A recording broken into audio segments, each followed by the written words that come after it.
Faites l'appel, monsieur le greffier. Monsieur le connétable de Saint-Hélier. Madame le connétable de Saint-Laurent. Présente. Monsieur le connétable de Saint-Brelade. Monsieur le connétable de la Trinité. Présent. Monsieur le connétable de Saint-Pierre. Madame le connétable de Saint-Martin. Présente. Monsieur le connétable de Saint-Jean. Monsieur le connétable de Saint-Clément. Présent.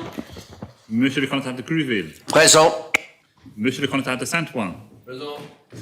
Monsieur le connétable de Sainte-Marie. Présent. Monsieur le connétable de Saint-Sauveur. Présent. Monsieur le député Southern. Madame le député Labby. Présente. Monsieur le député Tadier. Présent. Monsieur le député Luce. Présent. Madame le député Dublé. Présente. Monsieur le député Morel. Présent. Madame le député de Hegera. Présent. Monsieur le député Ayer. Présent. Monsieur le député Ward. Présent. Madame le député Alves. Présente. Madame le député Gardner. Monsieur le député Gorst. Monsieur le député Farnham. Présent. Madame le député Moore. Présente. Monsieur le député Mesick. Présent. Monsieur le député Osef. Présent. Monsieur le député Balash. Monsieur le député Coles. Présent. Madame le député Poré. Présente. Monsieur le député Wall. Présent. Madame le député Miles. Présente. Madame le député Scott. Présente. Monsieur le député Renouf. Présent.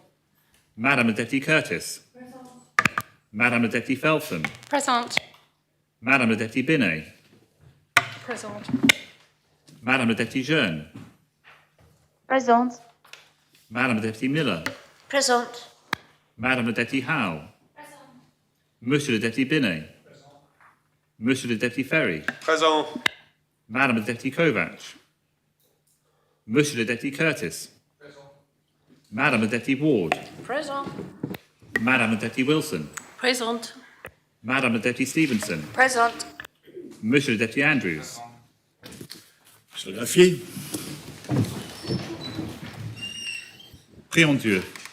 Notre aide soit au nom de Dieu qui a fait les cieux et la terre. Amen. Seigneur Dieu, Père éternel et tout-puissant, qui a établi les gouvernements et les puissances de la terre pour le règlement et pour la conduite du peuple, et qui nous a commandé d'avoir toujours pour but la gloire de ton saint nom, nous te prions qu'il te plaise de donner à cette assemblée le don de conseil et de prudence, d'unir les cœurs et les affections de tous ceux qui la composent, et de les conduire tellement toi-même par ton Saint-Esprit que toutes leurs délibérations étant accompagnées de ta bénédiction réussissent au bien et sur le soulagement du peuple, qui t'a plu de commettre à leurs soins. Car nous t'en prions au nom et par les mérites de ton Fils bien-aimé, Jésus-Christ, notre Seigneur, qui nous a enseigné de t'invoquer en disant « Notre Père, qui es aux cieux, ton nom soit sanctifié, ton règne vienne, ta volonté soit faite en la terre comme au ciel. Donne-nous aujourd'hui notre pain quotidien, et nous pardonne nos offenses, comme nous pardonnons à ceux qui nous ont offensés. Et ne nous induis point en tentation, mais délivre-nous du mal. Car toi est le règne, la puissance et la gloire, au siècle des siècles. Amen. So, if I may, I'm not sure when is the best time to do this. Sorry. We haven't finished the roll call yet. We aren't actually constituted yet. Monsieur le connétable de Saint-Hélier.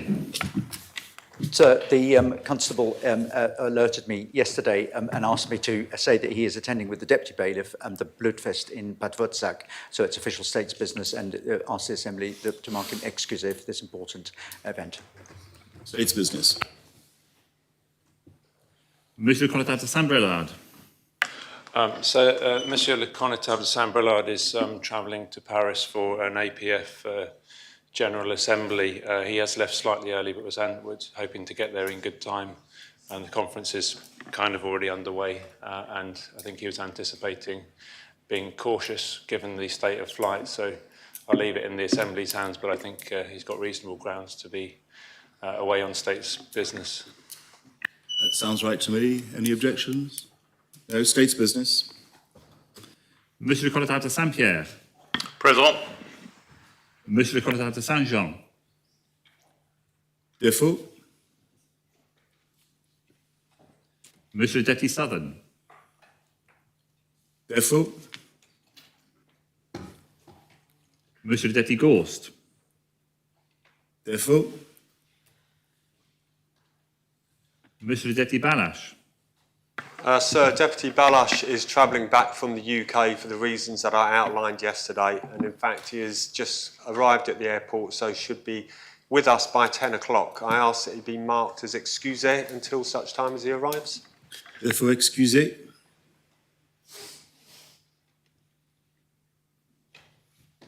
Madam Deputy Kovac.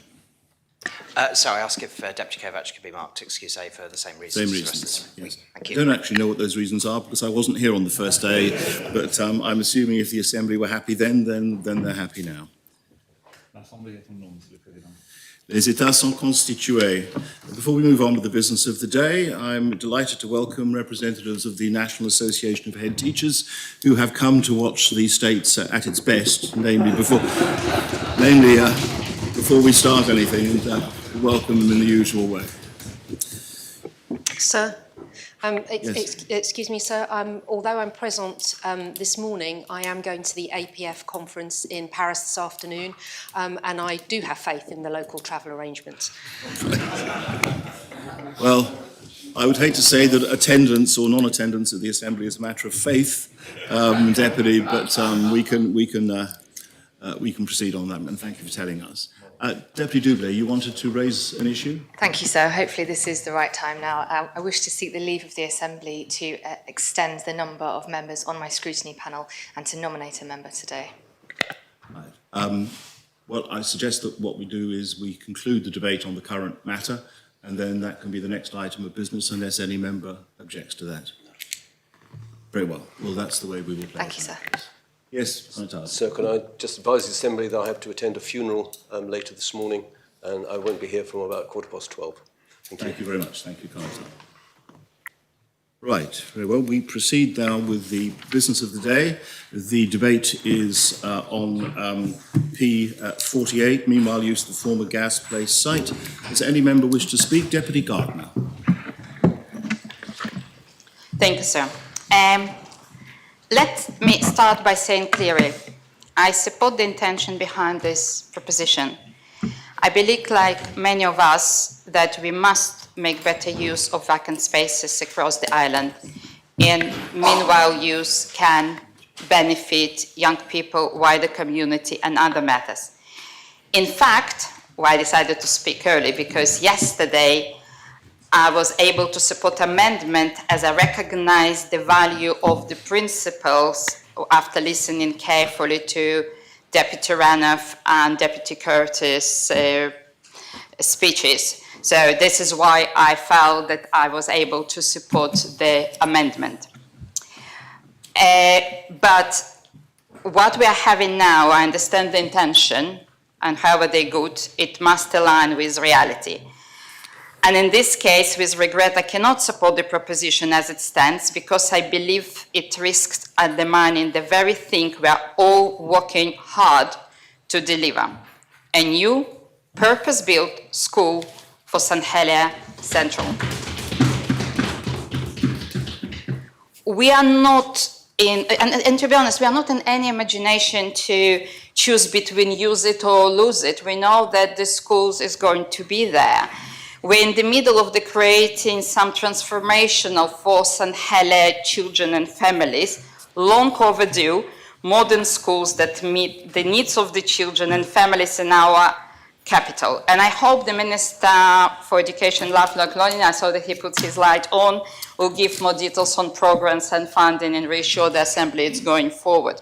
Actually, preparing the speech today, you know, the memory of Word's documents, we're showing you the date of the first speech. I gone back to 2021. It was 4 years ago when I first supported Deputy Ward, and we have changed the positions a lot, but I supported Deputy Ward in his 4 years ago when we all decided here in the Assembly to dedicate space and to build purpose-built to St. Helier residents. Everyone talks about birth rate falling. It's not in St. Helier. The schools are full. We are building so many housing developments around that area. Somebody told me you can bus children to other schools where have children. I don't believe the children need to be bused to St. Mary's, St. Peter's, St. One's that was suggested. I believe children need to go to school in their community and they can walk. Let me make it clear, and Deputy Ward and the members, it's not about opposing use provision. It's far from it. It's about ensuring that our young people get real lasting investment and not temporary fix. The youth centre, hopefully, and the youth centre going forward just around the corner from that place. So it will be full use provision, brand new use provision in the youth centre around that area. So my comments on this occasion align with those of the Council of Ministers who made it very clear they support the intention of the proposition as it currently stands and raises two many practical, operational and strategic concerns. And there are three areas I would like to highlight very swiftly. First, operational risks. Significant questions, and I raised this with the Deputy, remain unanswered. Who will be responsible for health and safety, for safeguarding, for insurance, for maintenance, fire protocols? We cannot endorse community or use of site without clear risk management plan in place. There aren't small technicalities. They're really important legal and moral responsibility, especially when it comes to the children. Second, planning and strategic alignment. The site is already a mark for a major strategic priority in new town schools. It's already in meanwhile use, and we need to, any adaptation made, you need to do planning application. And what I feel, would we after a year create a brand new space and another year or 10 months or 18 months, we'll move it to another place, saying to young children, don't worry, we're building something else, we are moving you other place. And this is coming to actually, Deputy, I would like to ask Deputy Warren Challenge, would better option exist? We yesterday mentioned so many vacant sites. And if we are serious about supporting meanwhile use for youth and community service, let's do it. Let's do it in the right location. There are other vacant and unused property on the island, which are not part of the active construction site, and where risk can be much lower. And let me be clear, I completely agree, in St. Helier, actually across the island, we absolutely need spaces for teenagers. That's why I was very strong supporting exploring options for St. Andrews Parks, and something that I raised a number of years, and I hope we will see something coming in the next rates assembly in St. Helier.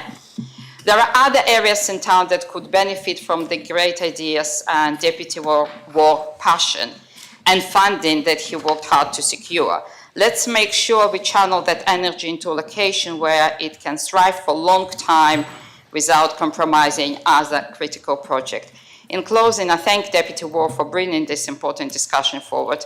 I share his values and concern, but I believe priority now, we must deliver the new school safely, swiftly, without unnecessary complication. Thank you. Thank you very much, Deputy.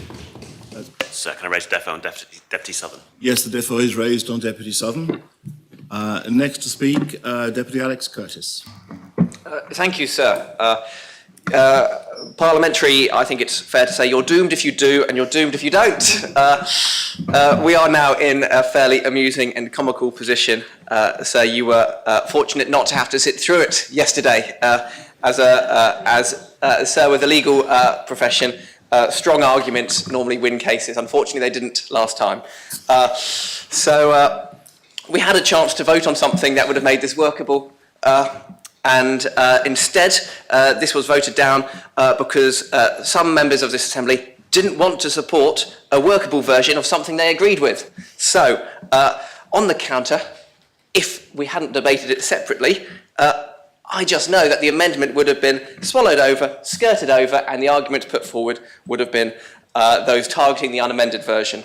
I'm quite surprised to hear Deputy Gardner's comments. She, and I thank her, recognised that we could have had a workable proposition as amended, but then went on to criticise the Deputy's main proposition following the Council of Ministers line, despite knowing the position taken by the Council of Ministers was one of winning a position rather than representing values.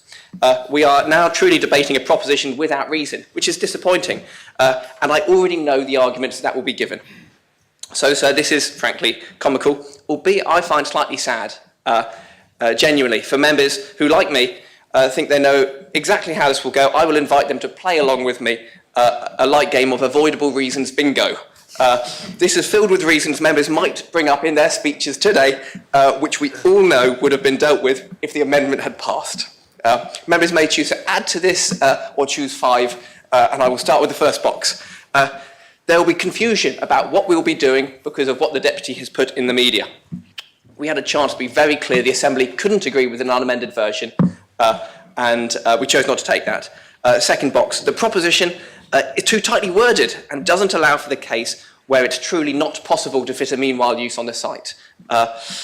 Third box, well, Andy might not own the site for much longer. Fourth, we have a plan to invest in new children and youth facilities, and a community use here will distract or remove budget. Fifth box, a community use would need planning, building, health and safety challenge. Sixth box, there will be a risk to the delay to the school which we cannot have. I think that one could be copied 2 or 3 times for those trying to fill their lines. On a serious note, it is really disappointing. We are now debating something where we could have got behind a principle, and I, like most members now, will no doubt be unable to vote for on this. I can't. I will not support based on people. I will support based on good worded propositions and the policy or intent they drive. So I cannot in good conscience support this out of disappointment. But I can air that here, sir, and I can ask members instead perhaps to either consider abstaining because they know in their hearts there was a workable solution and they know that that would have been the right option to take. Thank you, sir. Very much. Deputy Ferry. Thank you, sir. And it's a pleasure to follow the colleague to my left in his bingo game because I'm going to see if I can go for a full house. So, sir, let me start by saying that I share Deputy Ward's passion for improving the lives of young people in St Helier and beyond. The challenges as laid out in his report, the erosion of public amenities, mental health pressures, the loss of recreational venues are all very real.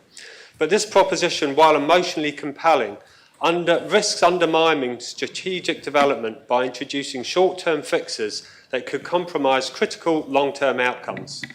Tick. Particularly when the well-laid plans for the Ann Street Brewery site are well underway. The meanwhile use of the Gas Place site until construction of the primary school begins on the surface may appear to be a practical solution. But good intentions do not necessarily make for good policy. We cannot afford to treat one of the most strategically vital sites in St Helier as a temporary experiment. First and foremost, this site has been formally safeguarded for educational development under the Bridging Island Plan. This policy does not exist in isolation. It is a product of long-term vision, cross-departmental planning and public engagement. We cannot allow emotional urgency to detour what is, in essence, a critical pillar of our future infrastructure. To allow temporary use on a site earmarked for major public investment sets a dangerous precedent. It opens the door to piecemeal decision-making that may hinder construction timelines, inflate costs, and confuse development opportunities and priorities. We must scrutinise the feasibility and deliverability of what's in the report. Deputy Ward assures us that no government funding is required, that charitable donations, sponsorships and goodwill will surface to transform Gas Place into a youth leisure hub. Yet experience tells us that even temporary builds come with costs. Costs for site management, safety, insurance, accessibility, safeguarding compliance and coordination with stakeholders.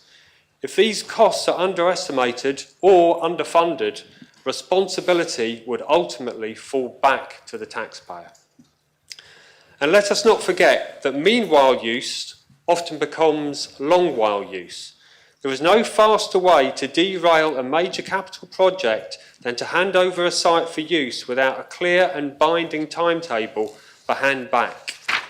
What assurance is being offered that such facilities could be dismantled quickly when construction of the school must finally begin? Would community groups be forced to disband and relocate once again, creating further disappointment and disillusionment? Would the optics of tearing down a skate park or community venue delay the school's delivery? We must also consider the cost of dispersing scarce energy and resources into a temporary venue, when so much work remains to be done to deliver permanent, high-quality youth services. The work to develop the St Helier Youth Facility at Ann Street is already underway and developing at pace. The facility is not a vague concept, it is a committed project with a defined purpose, confirmed location, and, as of last week, approved planning application. Rather than dilute focus and funding, let's commit to that scheme and others like it which are being developed with permanence in mind. On the issue of indoor activity space, it is indeed understandable that Fort Regent will ultimately have to close and other facilities are disappearing. But this should galvanise us to accelerate substantive solutions, not invest in transitory ones. We need a broader conversation about sustainable access to sport, well-being and recreation, rather than retrofitting temporary infrastructure that might serve for a few years only to vanish before embedding itself in the lives of those it intends to serve. As for the argument around children's rights and well-being, I would argue that the best way to honour our duties under the Children Convention Rights Jersey law is to prioritise long-term education infrastructure. A new primary school in the town centre is not just a policy commitment, it is a societal need. This is how we create equity. This is how we tackle systemic disadvantage and how we build a town for the next generation. I acknowledge the concern about teenagers without safe, constructive places to go after school, but these social issues are not best solved by rebranding underused parcels of land as youth playgrounds. They require holistic approaches, investment in mental health services, as we have done with our CAMS service, and embedding changes and structured after-school programming. Collaboration with schools and sports bodies and community-led projects. But they must be aligned with the island's strategic framework, not pursued in reaction to frustration. Let us not mistake urgency for emergency. Let's not prioritise today at the expense of tomorrow. And above all, let's not reduce one of Jersey's most valuable central urban sites to a pop-up project when we should be building for our children's future. I urge members to reject the proposition. Very much. Deputy Miller. Thank you, sir. Sir, I believe I'm the main respondent to the Deputy's proposition as the shareholder representative for Andiam Homes, which has been very much put in the frame for delivery of this project. And contrary to some comments yesterday, I believe this is absolutely a project which would take quite some considerable time and effort to deliver. I would draw members' attention again to the Council of Ministers' comments paper. My fellow ministers have and will no doubt continue to talk later in the debate about the youth facilities that are currently planned. Deputy Curtis, we've mentioned those, and in development. I do, however, want to highlight in particular the timeline for which this meanwhile use is likely to be available. ROC, who are the Andiam construction partner, are currently using the site as they complete the Maison Les Arches development across the road from the Gas Place site. They will have occupation of this until at least June 2026. It's used as storage, welfare facilities, office facilities. So that is a key part of the Maison Les Arches development.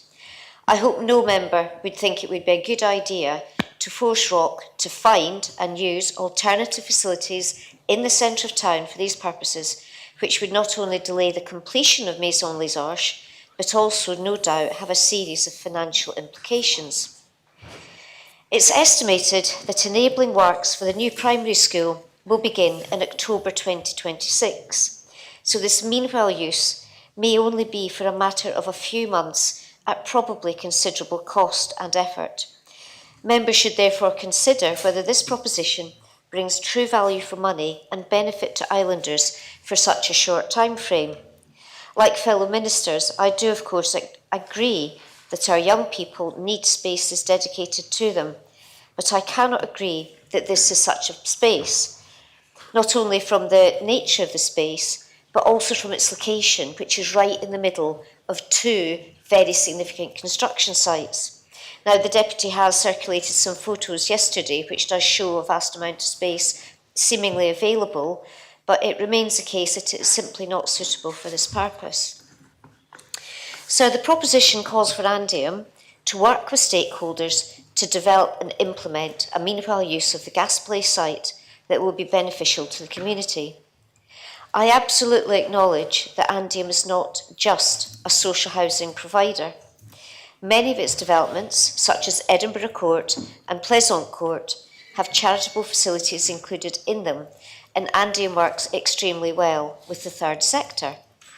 Those, however, are clearly ancillary to its main purpose to manage and develop social housing. Deputy Ward will acknowledge that, I'm sure, particularly having served as Housing Minister, the excellent work and progress that Andium has and continues to make. And so if I could just emphasise, because I thought, I may have misinterpreted, but I thought Deputy Tadei was making a comment yesterday about the quality of our social housing. 100% of Andium's homes currently meet the Better Home standard. They also meet other modern facility standards, so they are absolutely of very good quality. And I do feel I have to defend that point. And I'm sorry to the Deputy if I misunderstood his comment. But it is always worth recognising the huge progress that Andium have made. And indeed, it's because of that progress that the current Housing Minister has been progressively able to widen the eligibility criteria for the Housing Gateway. So anything, therefore, that diverts Andium and its resources from the primary purpose of social housing provision and supporting a large section of our community, I would suggest is questionable. If any members believe that Andium could undertake the work envisaged by the proposition, it's worth considering what is actually involved in the meanwhile proposals. This is not just consulting with stakeholders. The proposition implicitly suggests that Andium will have to be involved in raising funds, whether in part or whole, since government funds are not to be used. So to address Deputy Curtis's other point, I'm not going to suggest loss of budget because there is no government budget proposed, but Andium has to go out into the third sector, the private sector, philanthropists, and raise funds for a short-term project. Presumably, Andium will also be expected to coordinate the planning process. Assuming that planning approval is received in the timely fashion that Deputy Ward believes is possible, Andium will be required to project manage the development and change of use of the site with a developer, or more likely, developers. It's not simply a case of brushing out the premises and sticking in a couple of football nets. Once the site has been redeveloped, it is not clear who will coordinate the management of the leisure facilities, as well as the ongoing costs associated with the site. The proposition makes it clear that none of this falls on government, so presumably, again, Andium will be required to either run the facilities or find an organisation to manage them. Since Andium is the current owner of the site, all risk will sit with them. Andium was not formed for this purpose, and I urge members not to divert their resources to a project they are just not suited for. So if I could touch briefly, Deputy Joseph, I think, raised some questions yesterday about funding for Gasplace for the school. I believe we do have funds in the budget for the build of the school up to 2028, but not beyond that, because the project will continue beyond 2028. The amount in the budget, I believe, reflects the spending plans and the spending profile for the school. And Com will be discussing the capital provision for the purchase of the land tomorrow. Of course, there are various options for funding and timing of that purchase, but that will not stop ownership of the site, will not stop education starting the school project, for example, things like design work and planning, and that will, I believe, carry on apace very soon. But I'm sure Deputy Ward will discuss that with you. Ward, sorry. So for all those reasons, therefore, and I agree that the Deputy's proposition is well intentioned, and we do all support meanwhile use where it's appropriate, I would urge the members to reject the proposition. Thank you, sir. Very much, Deputy. Conetaba St Martin. Thank you, sir. Thank you, sir. Although I congratulate the Deputy on the spirit behind this and his commitment to urban regeneration, I do not feel the assurances he wants to provide are sufficient. I would prefer to avoid establishing a precedent with this. In theory, this meanwhile use is to be applauded, but in reality, as I've said, I cannot support this. There is no firm budget for this, and having a message from a trust does not equate to funding. I know this from many years of fundraising, and I've been successful with saving money, raising money for medical scanners for infertility, the proceeds towards an infertility unit, and more recently, the playgrounds and play equipment in St Martin, etc., etc. And I've had amazingly generous sponsors, amazing promises, and unfortunately at times have been very badly let down, even from bona fide trusts, etc. This funding is fraught with problems. My other problem is that if the money is spent and it's successful, who will want to knock it down and take it away? And this will end up with this much needed school, which is an absolute priority, being pushed even further down the line. I cannot support this, but I do genuinely thank the Deputy for thinking outside the box, and with firmer funding may support something like this in the future. Thank you, sir. Thank you, Conetaba. Deputy Coles. Thank you, sir. So one thing I just would like to address first is the people keep saying that the site has a current meanwhile use, but the site is warehouse, offices and associated showroom. And as far as I'm aware, sir, it's being used as a warehouse and offices still for the current property of Rock Property. So actually, it's not in a meanwhile use, it's actually in its current form is what it's designed to be used for. But any change to anything proposed by the Deputy in any of his articles and things would actually be a meanwhile use and would therefore, sir, require planning permission. But I will get onto that further on in my speech, sir. But if I may, sir, I will start with a quote. This quote comes from a TEDx talk given in Jersey a few weeks ago and is available to watch via YouTube. The quote: "It's about making sure that we make the best use of the space that we have in our island of 9x5. So we must make sure we do that. A couple of big examples are the Eiffel Tower. Now that's okay, you can say it's a meanwhile use. It's a use which was a temporary use. It was a use which was set up for a great event, and then after a while everybody got used to it and it actually became the permanent use. And I think this is the thing. We have to be brave, we have to go and start thinking about meanwhile use. We have to be brave that sometimes that meanwhile use becomes the permanent use." Sir, this quote is from a talk called Jam Today by Deputy David Ward that he gave in the Arts Centre but a few weeks ago. Sorry, could we please not? So first things first, sir, that big event was the 1889 World's Fair in Paris. Other examples are Crystal Palace in London, built in 1851, the Space Needle in Seattle, built in 1962, and, sir, a project that I saw earlier this year was Habitat 67, built in Montreal in 1967. All fascinating buildings, all built with a purpose of showing off the engineering prowess of those cities for their design, for their hosting of the World's Fair, sir. I'm not sure about the time frame, sir, or any obligation to remove these after the events that they were built, because I'm pretty sure back in the 1800s, sir, planning permission wasn't a thing. But of course, this does lead me on planning permission and to our Bridging Island plan. The preamble for policy ER5 states, proposals for the retail and town centre related meanwhile uses in St Helier Town Centre and the Divine Centre at La Keneve will be supported to help maintain their vitality. Such uses have the potential to aid the recovery from the impacts of COVID-19 pandemic, offering a chance to find new and flexible uses for underutilised spaces. It is, however, important to ensure that any meanwhile use does not result in the unacceptable impact on the local amenity and that the use does not prevent development sites from being brought forward in the longer term. Continuing on the Bridging Island plan, sir, policy CI1, educational facilities, clearly states Jersey Gas site is for educational facilities, unless it can be demonstrated that they are no longer needed. Sir, I find it alarming that just a few weeks ago, Deputy Ward was speaking about meanwhile use becoming permanent use, for the Deputy to then lodge a proposition about meanwhile use for this specific site.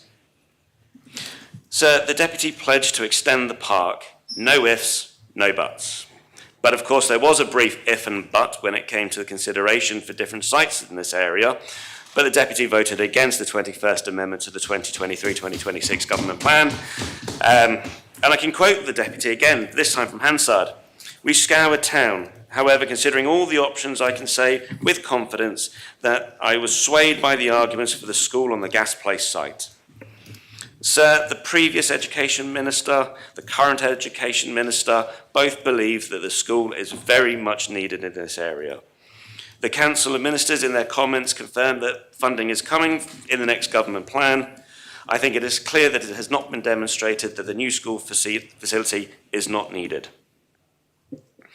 Sir, if you managed to catch a copy of the 1st of July's JEP, you would have seen the graphics that the Deputy Ward shared. These graphics show an ambitious plan for the whole site, not just the warehouse. Sir, I don't know about you, but I'd never heard of a pump track before the SOJDC mentioned one in their consultation for Fort Regent, and now all of a sudden we have two on offer. I know some people have been calling out for new climbing walls and bouldering courses, and all of a sudden we have three ambitious plans in front of us. That's the youth centre, Fort Regent, and now the site that Deputy Ward is referring to. So the Deputy hasn't been quiet on his dissatisfaction on the plans of Fort Regent. His desire to see the Millennium Park extended, well, at least since he left government. So this feels like a plan to achieve, as I will quote the Deputy again, meanwhile use becomes the permanent use. So the Deputy says in his report that we need action now. The problem is this site is currently being used now. At this point, sir, these ambitious plans don't have planning permission now. Construction doesn't have building control now. There is no operational plan now. And there is no evidence of funding now. The Deputy distributed a leaflet around St Helier South in which he claims that to have advanced major housing projects like South Hill, which right now doesn't have building control. Later on in his talk, the Deputy says, we need to, as I said before, fight for people before policy. People before policy. We've got to think about people. Forget all the planning rules. You can't do this, you can't have that, and all the rest of it. So this feels like an off-the-cuff comment that was mentioned at the Planning Committee last week when somebody said, nobody wants to apply for planning permission themselves, but everybody wants their neighbours to have planning permission. So with the Deputy saying people before policy, if I'm correct, and I strongly believe that I am, our role in this Assembly is to create policies for the people, or the public, as the Deputy likes to say. If we do not like these policies, we should use our powers to have policies changed into something more fitting. Sir, while I support the concept of meanwhile use, there are many government-owned sites or sites owned by states-owned entities and ALOs that would be ideal for some kind of meanwhile use. Deputy Curtis's amendment made this point, and as a reason I could have supported it. However, the mention of Gas Place still remained. The issue with Gas Place is that it's still currently in use. The future use is in train, and Deputy Ward's plans are not ready to go. The Deputy has shared a timeline with members by email, and I'm confused by this timeline, not only because it involves time travel, as going back to the start of the year, but also that it misses out the fact that the government side of this had been in plan since when he was in government, and yet those concept plans are not mentioned on his timeline.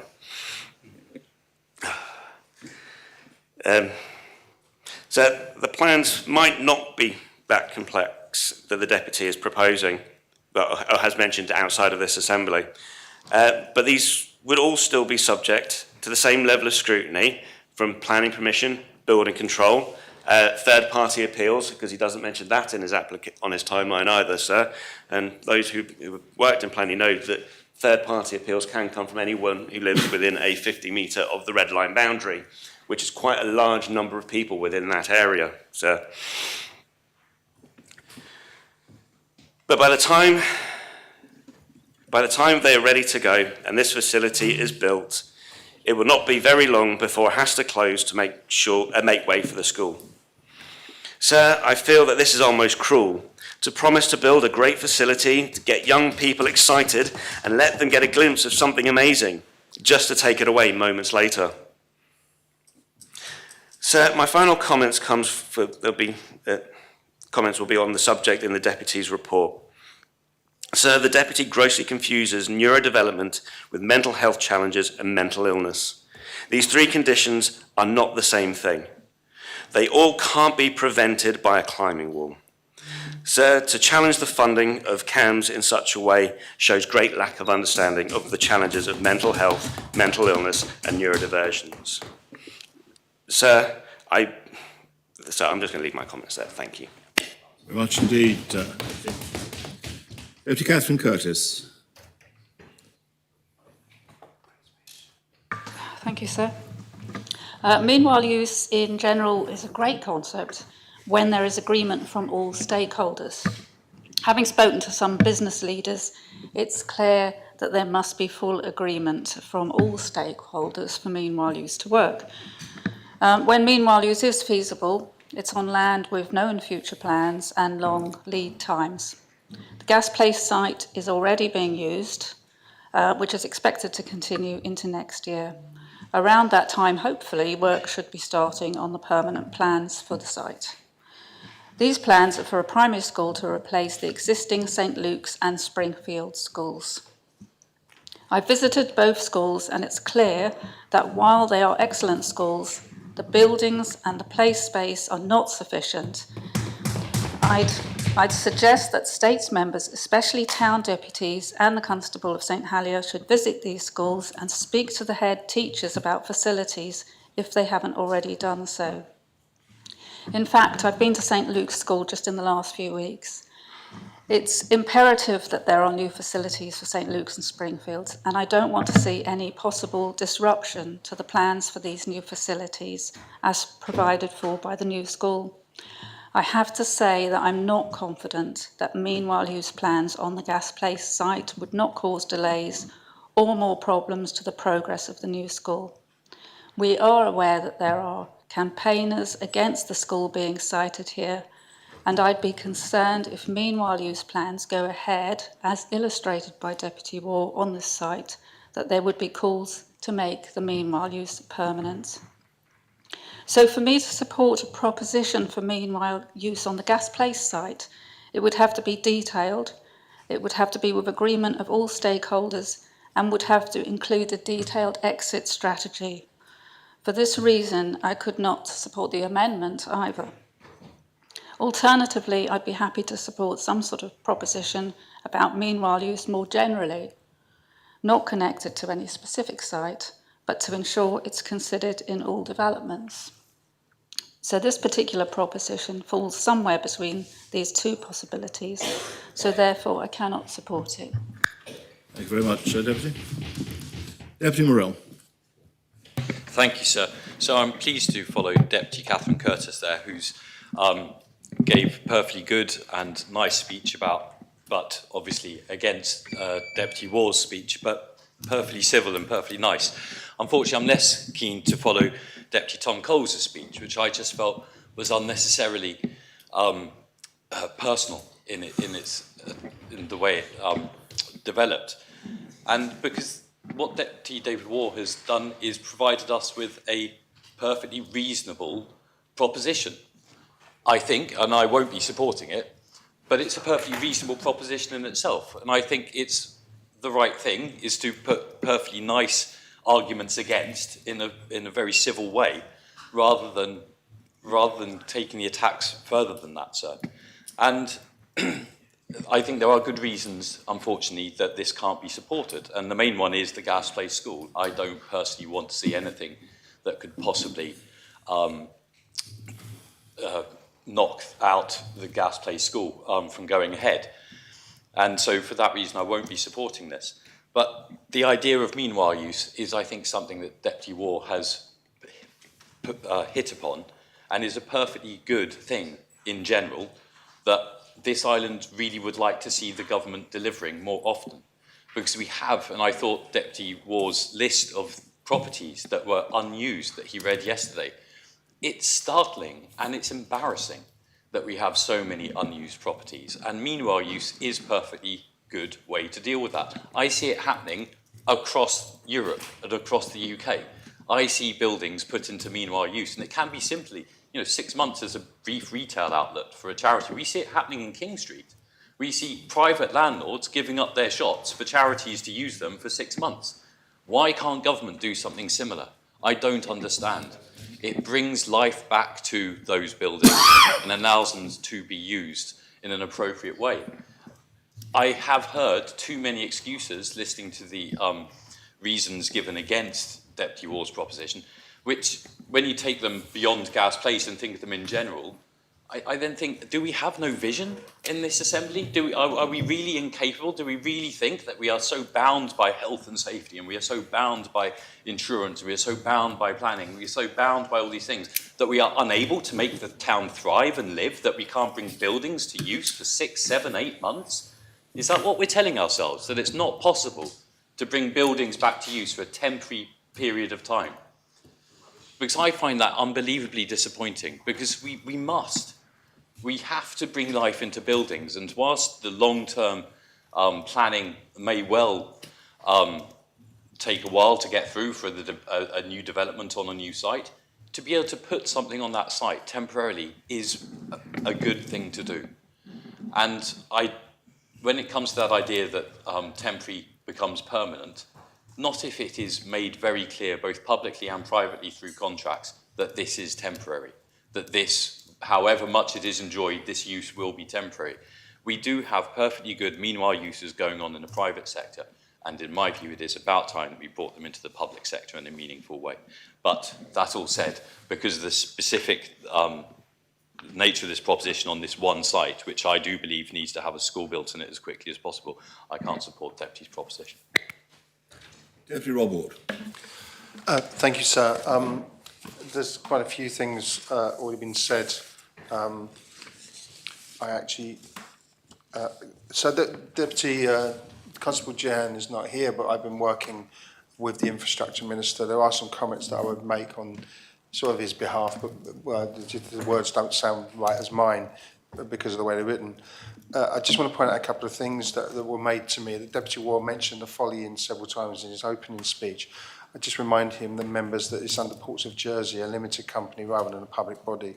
In terms of empty sites, the Deputy also mentioned sites that belong to the parish of St Helier and the States of Jersey Development Corporation. So there is a complexity there and where those sites are. During ministerial meetings with GAPH, the Minister for Infrastructure, I know, introduces a review of empty sites every 2 weeks. This is seen as an actual make progress building. It's in order to identify buildings, as Deputy Morel has suggested, and I would agree with him. So I believe that process is ongoing. It's just not my remit, but I would be happy to support that.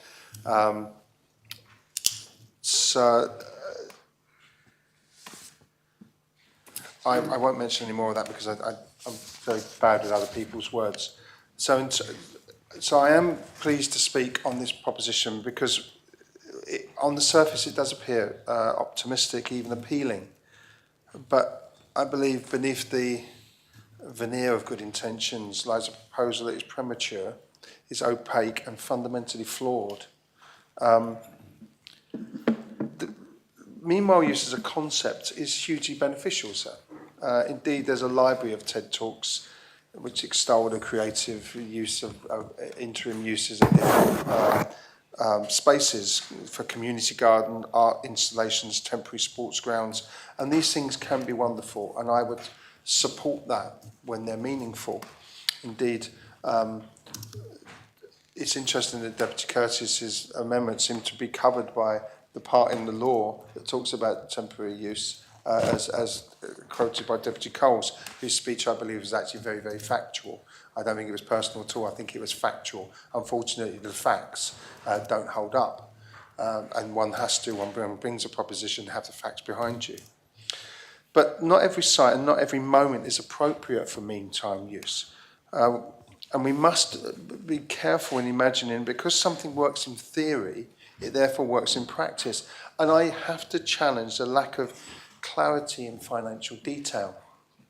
My greatest concern of this, well, I'm not so sure now after people have talked about threats to the school, and I'll come back to that, but one of my huge concerns is a complete absence of serious financial due diligence.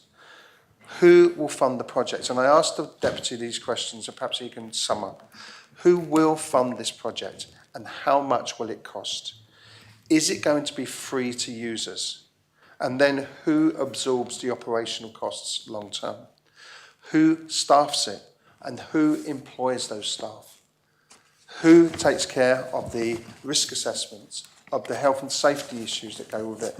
Because this might seem tedious to those with high ideas, but the reality of dealing with young people is you have to take care of these. Anything that involves young people must involve taking care in the long term of their well-being, because if you don't, there is an awful lot of problems that arise from it. I'll also ask the Deputy, does he agree with the Millennium Town Park Group, who are opposed to any school and youth facility and want to use this project to prevent these happening? And I quote from their letter that we were sent. Provisional plans suggest that a new school would be developed across Gas Place, running from the boundary with the existing town park to St Saviour's Road. This is a substantial sized development and should be justified. It appears to be an expensive luxury development. Does the Deputy believe a new school is a luxury development? What happens? And then what happens? And this is where we have to put some parts of a jigsaw together. And so I'm trying not to have a paranoia that I think develops after 7.5 years in the Assembly when things happen. I'm trying to move away from that. But when I put the pieces of this together, I have serious concerns. What happens when demolition is required and a permanent facility begins, if this was to happen? Will we have the friends of the skate park, the friends of the climbing wall group lobbying us? Because that's what happens in our politics on this island. And I think Constable Shenton Stone mentioned those concerns, and I think she's had some experience of those issues. And let us not forget that the site has waited years to be a school. The children of the parish deserve better than uncertainty dressed up as innovation. And we are told, sir, that this is not a stalling tactic, but there is a troubling pattern. One proposition was lodged by the Constable of St Helier to rethink and to look at the Gas Place site that would delay the Gas Place site. That proposition was then delayed until September, and lo and behold, this meanwhile use proposition pops up at the same time. And I would ask the Deputy to make clear in his summing up speech whether he will support the Constable of St Helier in bringing a further delay to the site by sending off for a rethink. Because the two go hand in hand. And I think that is one of the concerns that we have. I certainly have, that this proposition goes way beyond that point. So I stood on the platform in my district of a new school on that site. I knocked on every single door. I dealt with every single issue that arose with that. I was elected in that on that constituency with it. Since taking over as minister, and I know the previous minister is absolutely in support of this, and I know, I've seen the plans that were produced at that time. There are plans. There is funding in the government plan. I have to say, sir, I'm going to be critical of the structure of the government plan because I've lost my bits of paper I was going to show. There are 3 different tables, I have to say. This does happen a lot.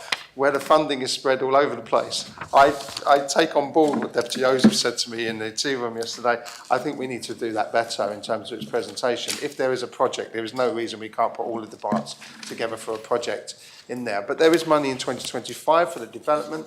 There is money beyond that for the development. And I remind members that there is an election next year.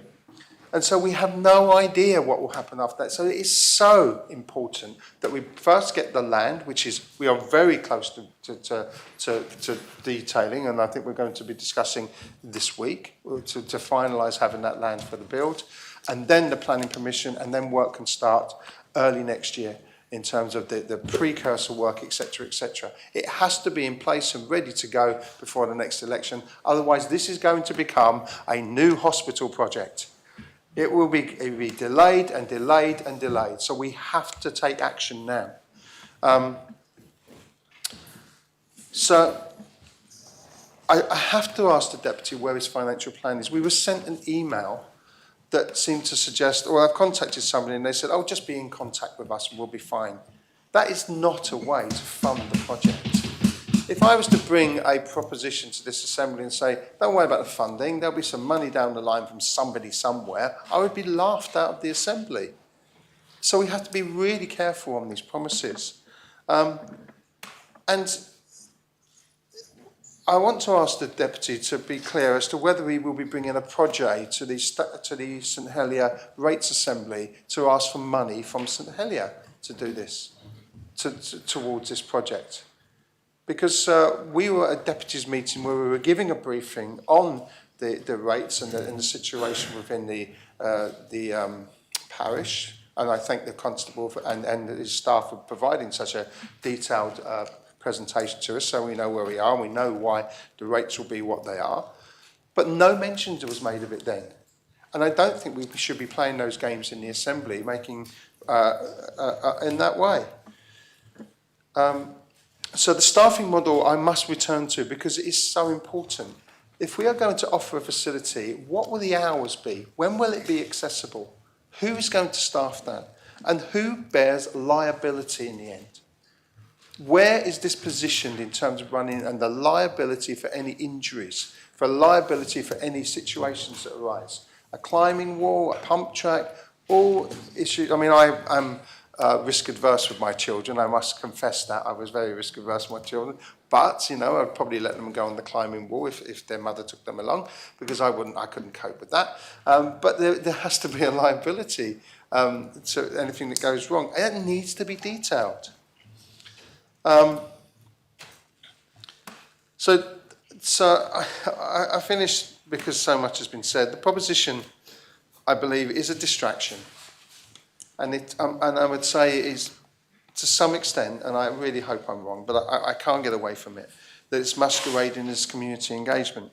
It risks diverting attention, time, and potentially millions of speculative cost, just as we inch closer to the delivery of what our parishioners truly need. I urge members to vote against the proposal and keep the focus on the future that our children deserve. But I will finish, sir, by saying, I do support the use of spaces. We have been working with the infrastructure minister to open up, Deputy Stevenson. I haven't spoken to the deputy yet, and I must do that. I just forgot, it was a busy day yesterday, sir. About the way in which we're trying to open up all of the facilities that we have in schools for community use as well in the appropriate way.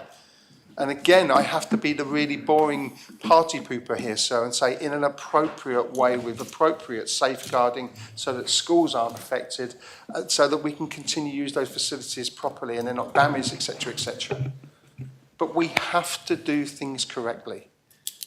And so this is not the correct way to approach this. It does put a project at risk, and I urge members to reject this, then we can move forward, build on the community projects that we have, add to them where we possibly can, but most importantly, have the best facilities for our young children in St Helier so they can walk through the park to go to school. Springfield becomes a park for the people in that area, and St Luke's and St Springfield children have the best possible facilities they can have as soon as they possibly can. So I urge members to reject this proposition. Conatable of Greville. Yes, so just to reiterate the voice of the chair of the Children Education and Home Affairs Scrutiny Panel, I was honoured to visit those schools, sir. Jandrin Road School we've been to fairly recently, Rouge Bouillon School, Springfield Road School, and indeed St Luke's School. That last school inspired me in many ways because I can't believe the amount of make, do and mend they have to put up with in that school.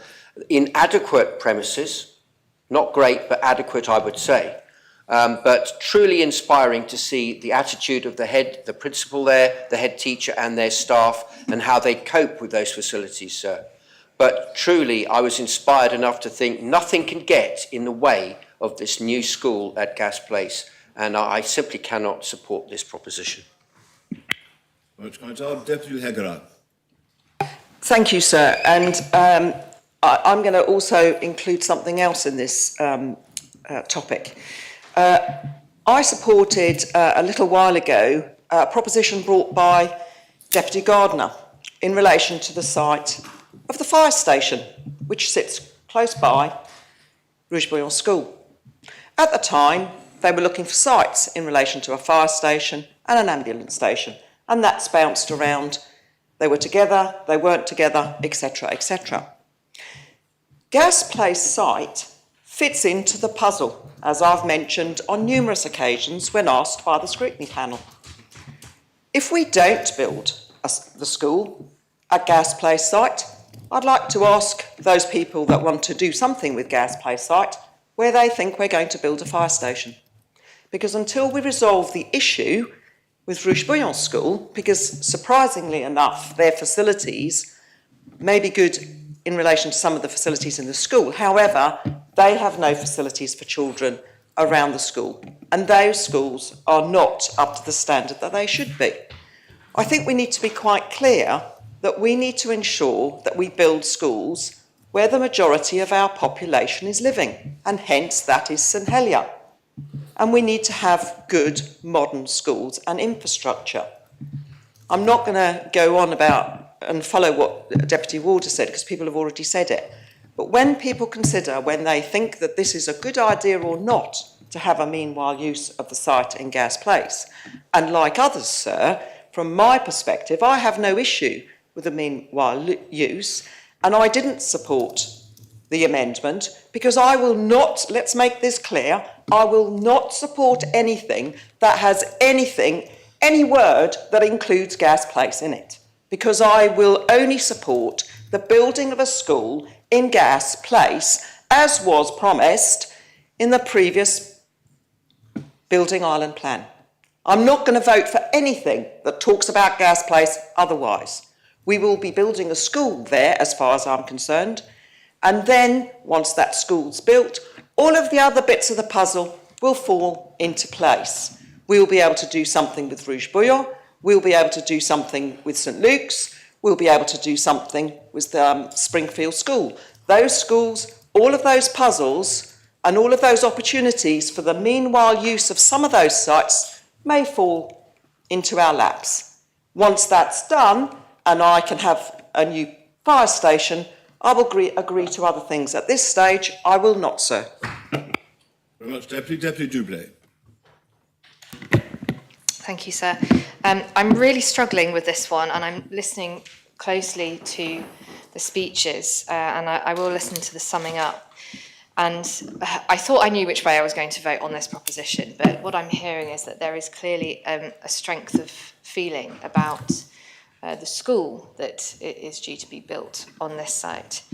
And in terms of my own values, members will certainly be aware that I have always advocated for children, and the reason why I'm struggling with this is because there are children on both sides of this, and what I'm hearing is that children may benefit, or may feel a benefit one way or the other, whichever way this goes, and I am trying to ascertain where the greatest benefit for children will lie.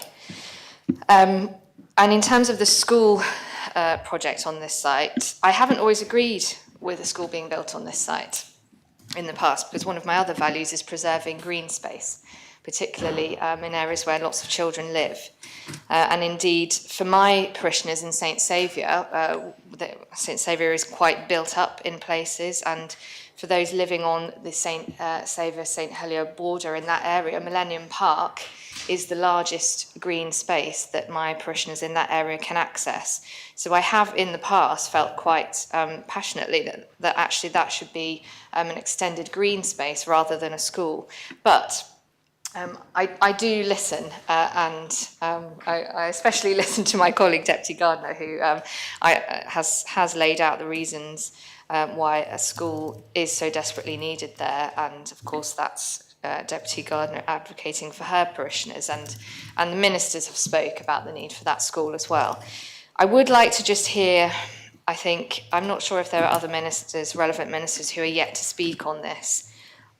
I want to really understand, if we approve Deputy War's proposition, will it 100% certainly delay that school? I'm not certain that it will delay the school, and I need a bit more. I need to hear a bit more on that. The concept of meanwhile use, I think, is a really good one, and as other members may have also had conversations with islanders who are passionate about children's play.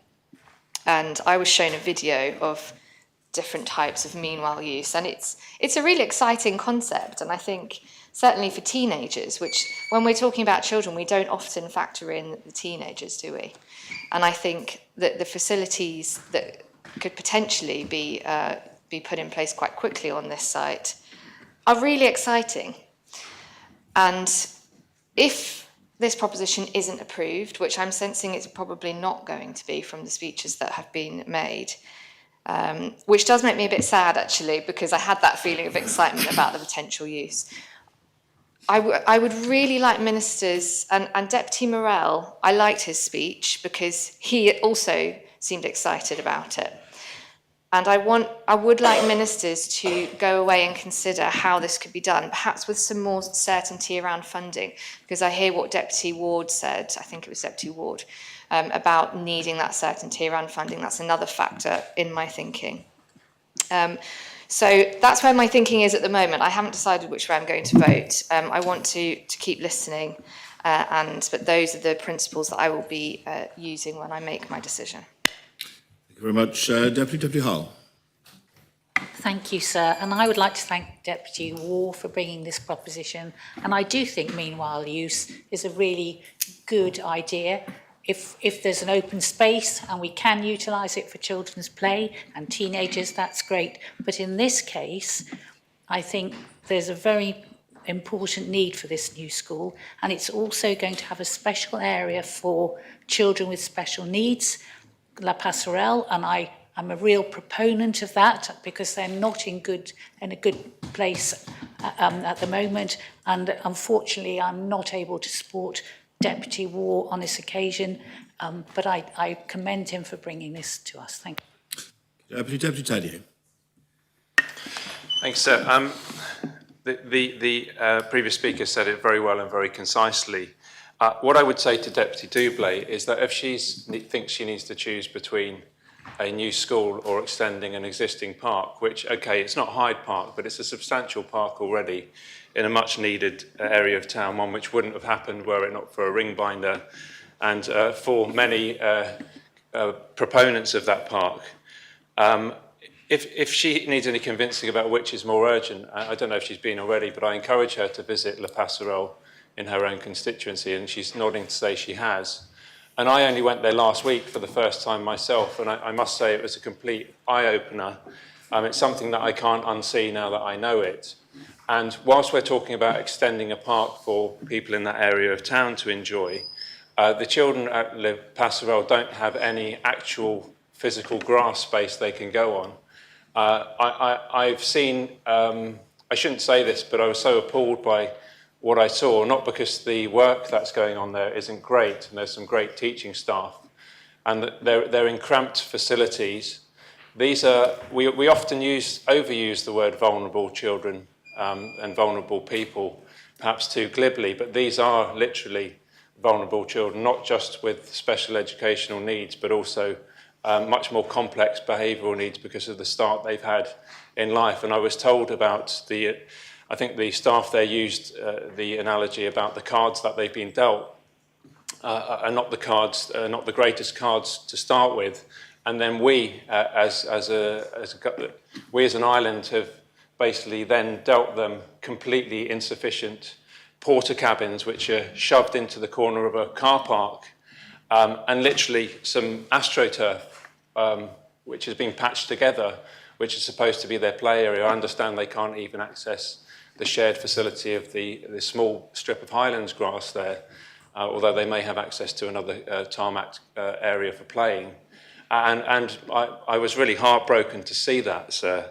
So in my mind, the choice about whether we give a little bit of extra park, and of course these children will then have access to that park. They will have a school which is purpose-built, and it is as good as they're going to get in terms of getting close to mainstream education. So there's that facility which, if you like, is bolted on, which will no longer make them feel that they have to be hidden. And again, I don't like to use these terms, but it feels to me, and I think I said it to the staff, as though this is Jersey's dirty little secret that is hidden away from the mainstream, and that most people, that they seem to be forgotten about. So that is completely unacceptable. So for me, if it's a choice between those two, I know where firmly I don't want to see any possibility of delay, which I think this proposition certainly would cause.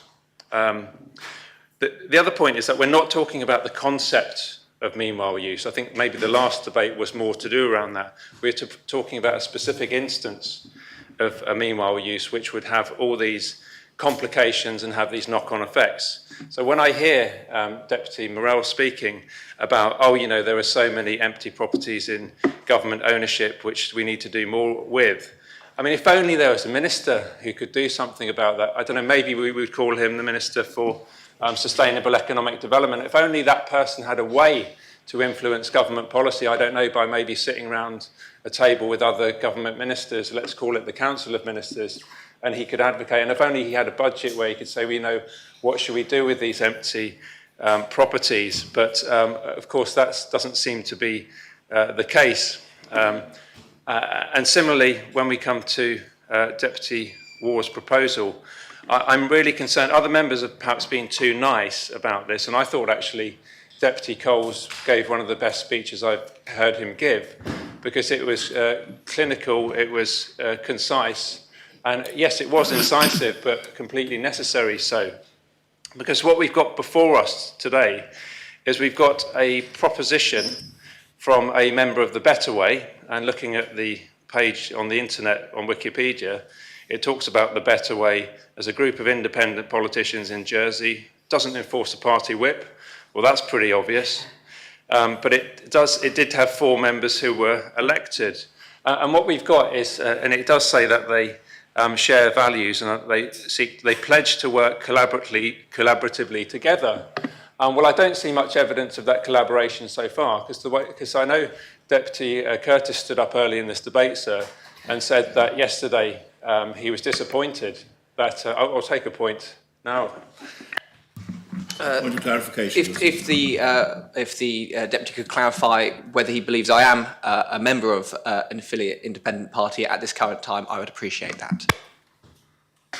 How do we unpack that? A member of an independent affiliate party? I'm not sure I know what that means. All I know, sir, is that there were 4 deputies who got elected under the banner of Better Way, and they pledged to work collaboratively together to the public. And I think 4 of their 5 candidates got elected. What I don't see is any evidence of that collaborative working, because rather than actually the way that Deputy Curtis portrayed it, is that what we've got here quite clearly is an unworkable and I would say irresponsible proposition that's being lodged by the former housing minister. Somebody who's well known for his current stance of actually not wanting to build a school. They're a much needed school, which I think I've made the case for, along with others who have done that much better than I have.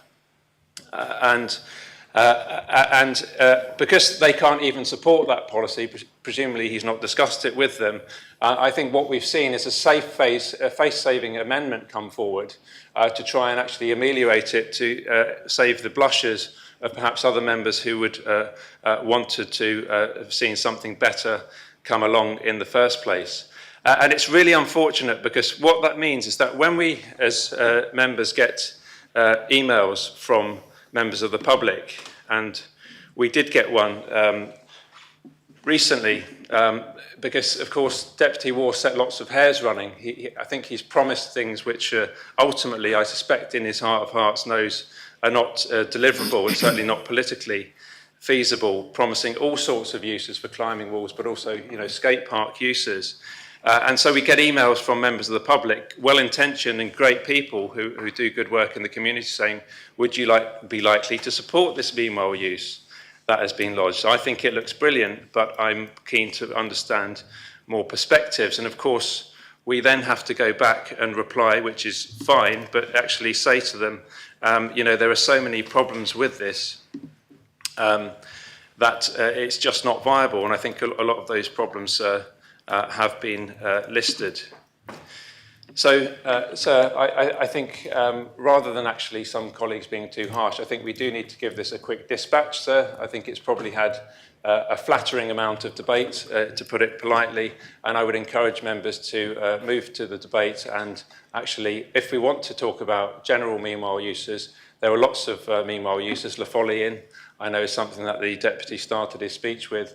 That is something which, if he or others don't think Ports of Jersey are acting quickly enough or in the public interest, that could certainly be transferred to general usage of public Jersey property holdings, and government could get on making a use of it that they want to, sir. But this is not what we're talking about today. We're not talking about generalities.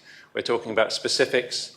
And as we started yesterday and the day before, I think this is about putting children first. And ultimately, this irresponsible proposition does the very opposite of putting the most vulnerable children in our community first. The way to do that is to get the school built as quickly as possible, and not to give false hope to groups who might otherwise seek to use the site and then be reluctant to give it up at a time when that building work is ready to go ahead. Does any other member wish to speak on the proposition? No other member wishes to speak? Deputy Mezek. Thank you, sir. I did want to speak on this because we're talking about my neighbourhood. I live there. I was looking on Google Maps before to work out if I was in the 50-metre parameter to be eligible to put a third-party appeal in, and I think I might just about be. But I say that, sir, because this is my neighbourhood, my community. I'm there all the time. I am in the Millennium Park multiple times every day, and I stop and speak to constituents and neighbours. When I'm there, I see the park, obviously not at the moment because it's being redone, but the play park, I mean. I see that being used to its full extent all the time, and people out there enjoying themselves when the weather's good, and what a vital amenity space that is for that community.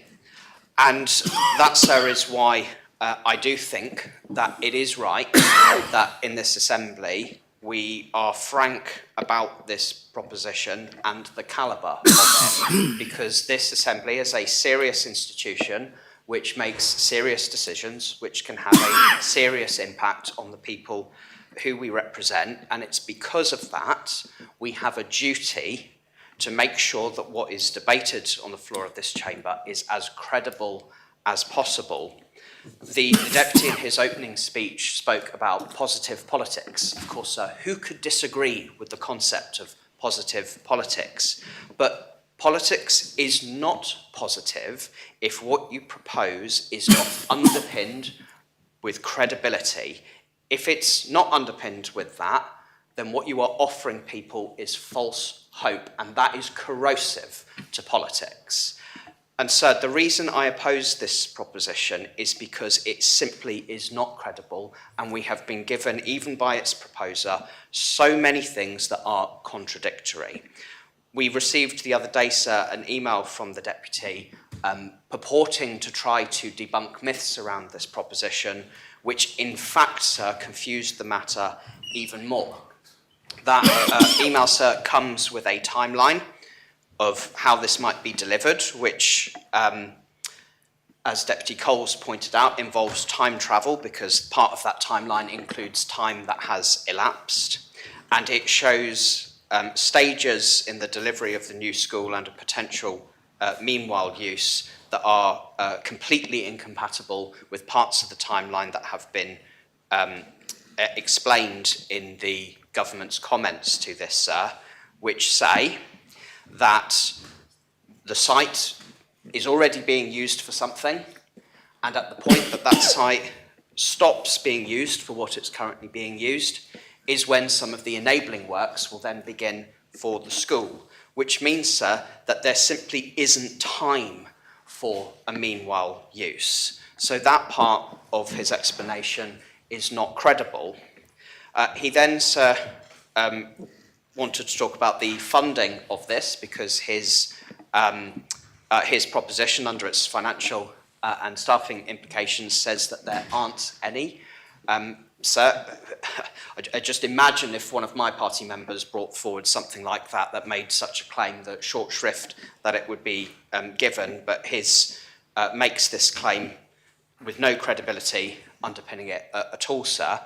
In his email to us, he provides a line, 2 sentences from a charity suggesting funding will be made available, which members can read those 2 sentences themselves. That absolutely is not a clear and defined funding offer which can be reliable in any sense at all. And, sir, it also ignores the fact, sir, that if something is provided, if somehow we manage to magic out some time for a meanwhile use to be allocated for this site, and that goes towards some kind of youth facility, there will be all sorts of things that will need to be done to ensure that that is safe and appropriate for the young people who would use it. That will include all of the assessments needed on safeguarding, and, sir, it will require staffing to make sure that any children or young people using that facility are well supervised and kept safe by professionals who know what they're doing. And where are they coming from? Are they going to be sourced out in the private sector using private funding, of which there has not been a credible explanation for where that's going to come to? Also, will they come from government resources and government staffing, in which case there are financial and staffing implications which are not given adequately in either the proposition report or subsequent correspondence from the Deputy. So, sir, the reason that I vote against this for my neighbours and for my community is because I think they're being sold false hope on something that has not been credibly put together, and I don't think that's a fair thing to do for them. So absolutely we should be looking to get the best use out of the sites that we own and everything that goes with that, and that will, sir, include building a brilliant new primary school on that site for the children in our community to benefit from. And we must not be diverted from that at all. But, sir, it must not involve tantalising those people with the prospect of something that will never come to fruition. I think that's an unfair thing to do to them. It's something that, frankly, government already does too much, and I worry that we let things get in the way of that new primary school and it becomes the next hospital project, where we end up pushing things to over the line into a new term of office, and they just get reset again and again and again. And in the meantime, facilities deteriorate, costs go up, and people don't get to benefit from those facilities that, frankly, our political system should be enabling to take place. So, sir, I think it's right that we are stern with the Deputy for providing what may at first glance look like a nice idea, but we should castigate him for not having done the proper work underpinning it and for giving false hope to people on something for which there is simply no credibility could actually be delivered. And that, sir, is why we should give this short shrift and vote against it. Very much, Deputy. Deputy Wilson. Thank you, sir. Thank you. And pleased to follow Deputy Mezek. But I would also like to comment, I wish we were also perfect in terms of what he's just said. I'd like to begin by recognising that this proposition originates from a place of genuine intent. It's been brought forward by the Deputy, who's making a sincere effort to help others appreciate the potential opportunities at Gas Place. And it's... Sorry? Yes, but perhaps we could avoid anything that might be an interruption. Thank you. And it's during the interim period while we're waiting for a new school. At its most basic level, it's asking the government to sweat its assets and to put the space to good use while we're waiting. And we are waiting. We've been waiting a hell of a long time for something to happen. Nothing more than that. We've all walked past boarded buildings, vacant lots in the parishes, asked ourselves, why isn't anything going on here? In many cases, the answer is that the development is coming, but it might take 1, 2, 4, 5 years, even 15 years in some cases. But what's at the heart of this is the plans for educational estate, which do need to be clarified. And I also feel that these are at the heart of the resistance to Deputy Waugh's proposals. Deputy Miller has said funding for the school at Gas Place is available up until 2028, but we've got no certainty at the moment as to what happens after that.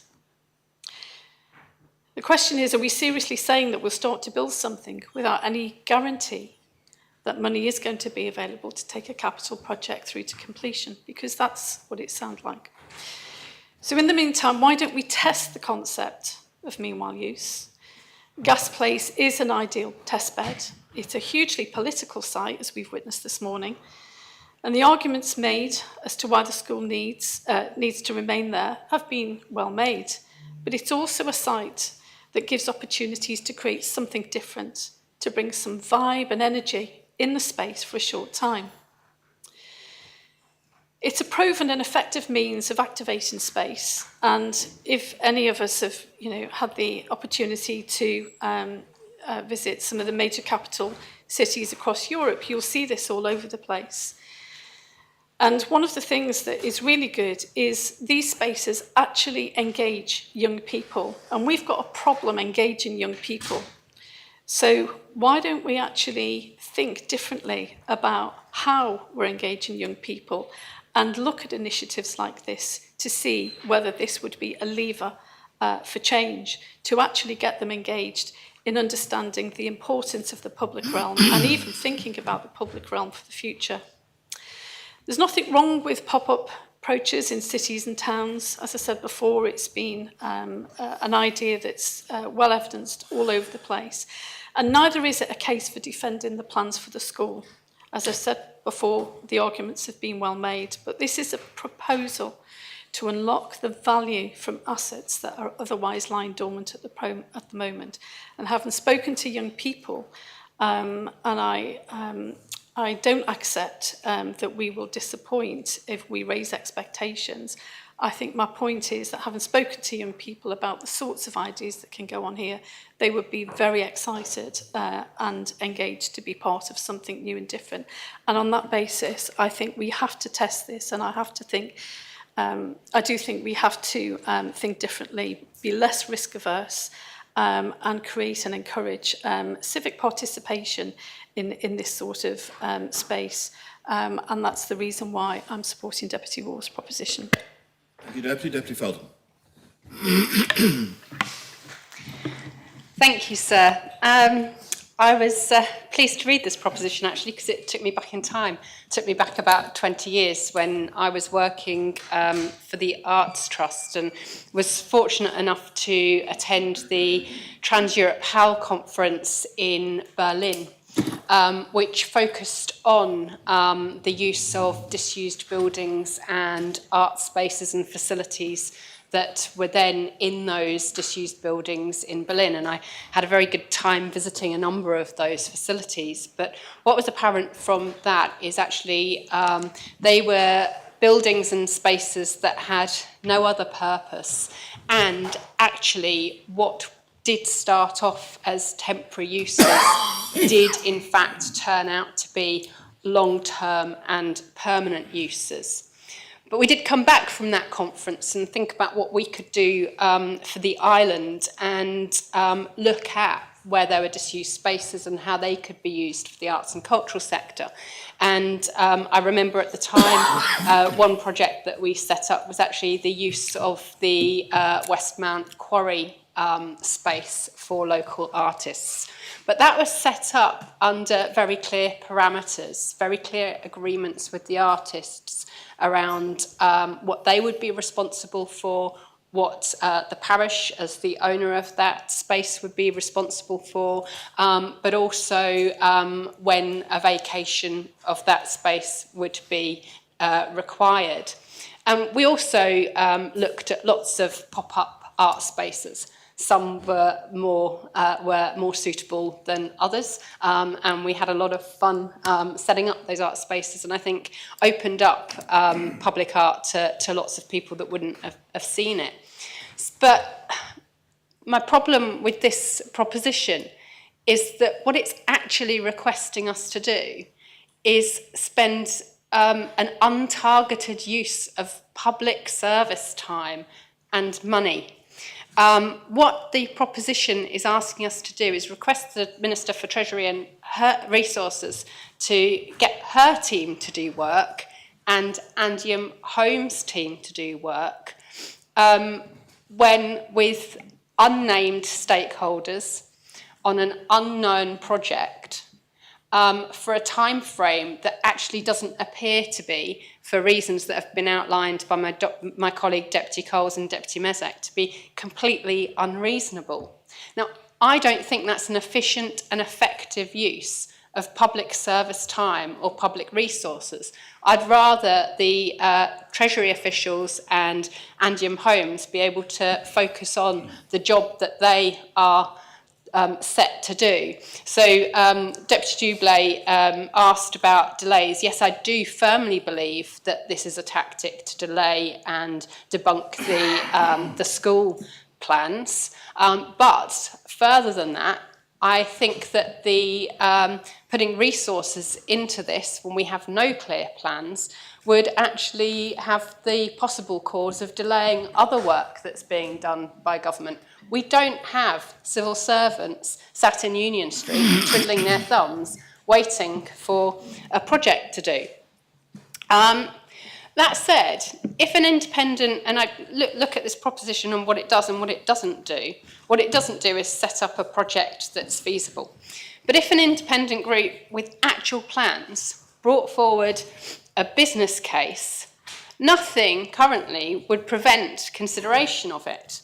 So passing or not passing of this proposition doesn't actually prevent future meanwhile use if somebody actually comes up with a feasible business plan or business case. But that business case needs to ensure public safety, funding sources and staffing solutions, as well as details about how the site will be made good and returned to the public so that it can be used to build the school. We don't have that at the moment, so I can't support this proposition. I can't support a proposition which effectively asks me to waste public sector time on a pipe dream. And to answer Deputy Dublé's question, Deputy Dublé was talking about the benefit to children. Children can't benefit from a pipe dream. They can benefit from us budgeting and using our resources well to get the very best outcomes. But this proposition does not do that. I also want to answer Deputy Wilson because she almost described the need to increase vibrancy in the area. Well, it's my constituency and St Helier Central is incredibly vibrant. The park is incredibly busy and we've got lots and lots and lots of children and families that really do need that new town primary school. And I will object to anything that will cause delay to that very needed school. But if a group had a decent business case and they knew where the funding was coming from, then I would absolutely support any intent for meanwhile use of any of our buildings. That's not what we've got in front of us at the moment. And I do feel sorry actually for the people who have been encouraged to spend their time and effort on this. And I think that this is a waste of a state's proposition and state's time. And if people can put together a business case, I think that that would be the way to go. But it certainly doesn't require a proposition in the Assembly to take that forward. Thank you. Right, Deputy Stevenson. Thank you, sir. And I was going to start by saying that I was pleased to follow the Deputy and what I thought was a very professional approach to her speech and the way she was explaining things until I think the last sentence, actually, where to say that it shouldn't be in the Assembly and take up the time, because I've actually quite enjoyed some of the contributions today and the thoughts that it has sparked among some. And I think actually there was quite a clear message from this Assembly today to the government that meanwhile use is something important that a lot of us feel quite strongly about, that there are opportunities there. And I particularly like Deputy Curtis's, Catherine Curtis's idea that perhaps there should be a more formal structure that government could use to look at meanwhile use, maybe some guidance and way to approach it. And I think that that is certainly warrants some further consideration. I'd be very happy to try and work with the Deputy or others, or maybe government could take it away themselves to work on. Because I wanted to share a couple of examples of meanwhile use that I've come across in the last couple of years. The first is the skate park down at the new North Quay. That was very much a meanwhile use, to the point that the planning permit for it had an expiry date on it. And when it did expire, the skate park closed, and everybody knew that was coming. Yes, there were a couple of people who said, can't it stay for longer? But no, Ports wanted the land back. There'd been an agreement, there was a planning permit, it closed. It's a shame government hadn't quite got its act together and had a town skate park to replace it by then, but I am reassured by the Infrastructure Minister that those plans are very, very much in the pipeline. That was a meanwhile use and it worked well. The other one that I was directly involved with was finding a home for the special needs gymnastics club. And that's effectively a meanwhile use of a space up at Fort Regent that wasn't all entirely being used. And for a club that really needed a home, that again, it was made very, very clear to the club and to everybody else that was a meanwhile use until Fort Regent closed for work to begin. Again, I would say that I think that's worked well. The one where perhaps it was a little bit trickier was around Les Creux, and when notice was given about by the Bowls Club up there, and I certainly encountered firsthand how it's not always easy to get meanwhile use agreed. There are lots of different considerations, lots of different things at play, and sometimes you really have to fight for that discussion to even be had in the first place. So that's just a few reflections on that, and I really do hope that we take some of the positives from this debate about meanwhile use going forward, because I think there is widespread agreement in this Assembly that we don't always do it as well as we could do, and there are huge opportunities there. I wanted to just add in response to Deputy Coles a little bit about pump tracks, because it is mentioned in the proposition, and pump tracks are actually really important for development of things like coordination and balance in small children, older children, adults even as well. They provide really simple but very effective ways to exercise, to have fun for mental and physical well-being. We do have one up at Les Creux already, although it's a kind of slightly unofficial one in places, and I think there are aspirations from some in the island that, every parish should have its own small pump track that small children can go and learn to ride their bikes on, and older children can learn to be a bit more adventurous on as well. So they're certainly very valuable things in a community that can actually be very effective in quite a simple way as well. So I, far from wanting to, I think the words were be stern and castigate, which is actually the definition is to reprimand severely. So I'm not quite sure it's the job of us to be telling each other off in quite that way, really, in this assembly. I think it would have to take something extremely serious for me want to feel that way towards one of my colleagues. And I think that's a shame that those words have been used. So I would like to take the positives from this debate today and look forward. And like I say, with Deputy Catherine Curtis's idea, I think there is some merit in looking at meanwhile use in a more wider form. Thank you, sir. Very much, Deputy. Does any other member wish to speak on this proposition? Deputy Renouf. Thank you, sir. Let's start with perhaps a small digression, but I hope the relevance to this proposition will become clear pretty quickly. Yesterday, sir, we had an unedifying display. Ministers at war with each other. One minister accusing another of not having discussed a proposition with his colleague, and the Chief Minister reduced to pleading in public with his ministers, first to support the residential tenancy law proposition and then a second time to reject a referral to scrutiny. And those pleas, of course, fell on deaf ears. I think it was 12 ministers rejected his entreaties, a majority of the government. Sir, may I ask the Deputy to give way for a point of clarification, please? Would you like... Yes, I will, yes. Yes, Chief Minister. Deputy give tangible evidence to support what he's just said, because I do not recognise any of it, sir. Well, are you able to clarify with reference to numbers and individuals, I suppose? Yes, well, I can reference the speech by... So just to be clear, sir, sorry, I'm trying to reply to... Yes, if you'll give me a moment, Deputy Renouf. Chief Minister, do you want to clarify your point of clarification? In other words, do you want to clarify what it is you're asking for from Deputy Renouf?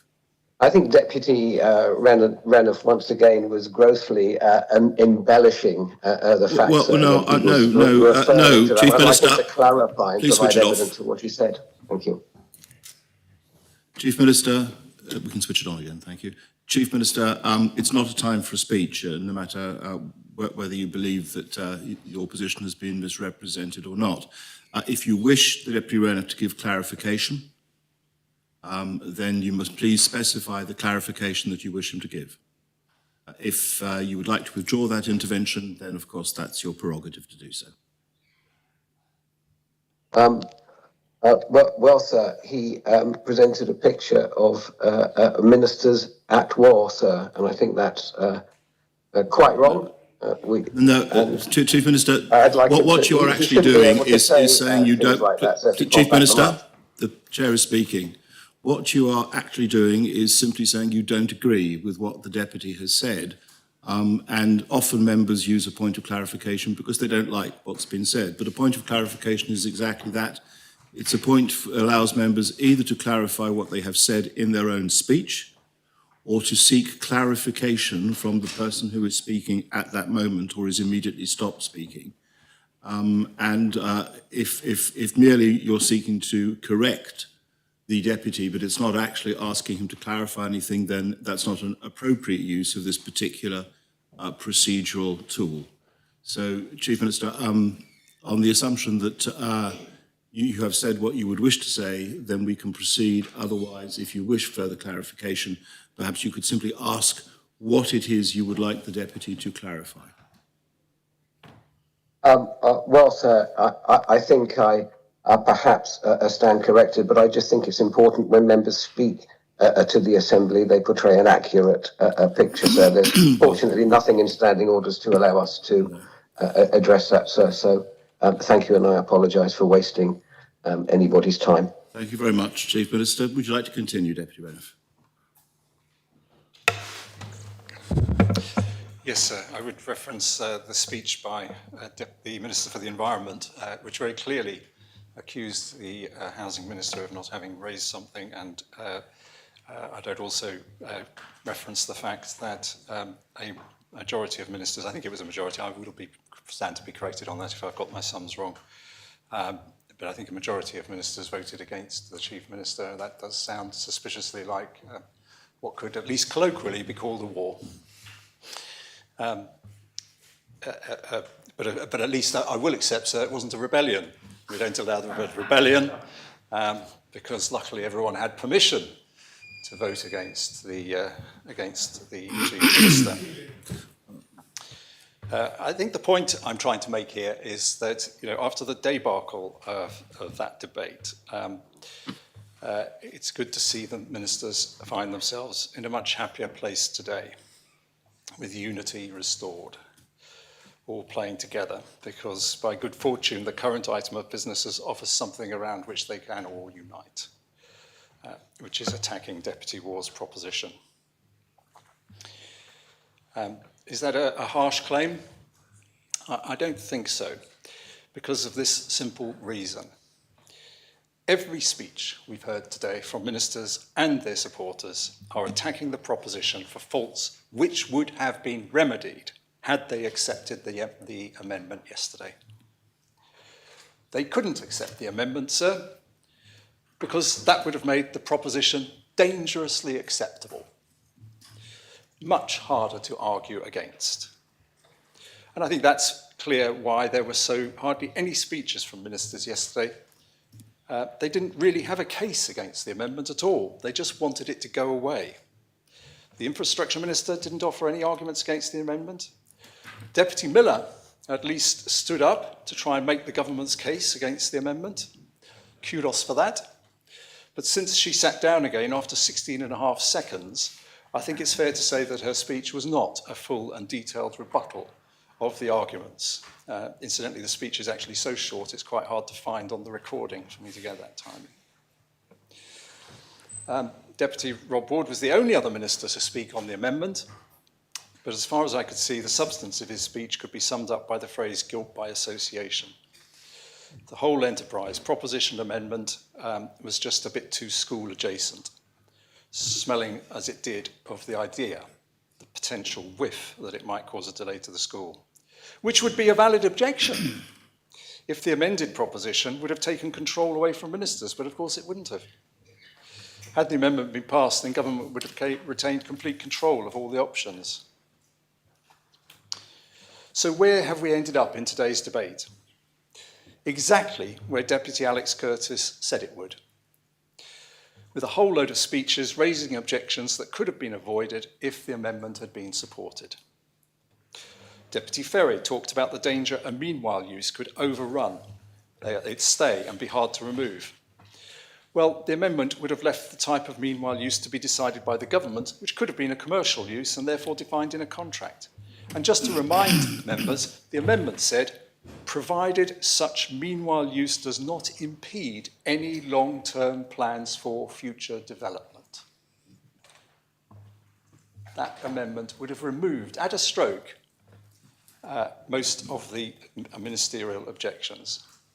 Deputy Miller's second intervention mentioned the use that Rock is putting to the site and raised the prospect that it might be ended if the proposition were passed, and that the empty spaces currently on the site aren't suitable for the proposed uses. Well, again, had the amendment been passed, all these arguments would have fallen away. Commercial uses could have continued.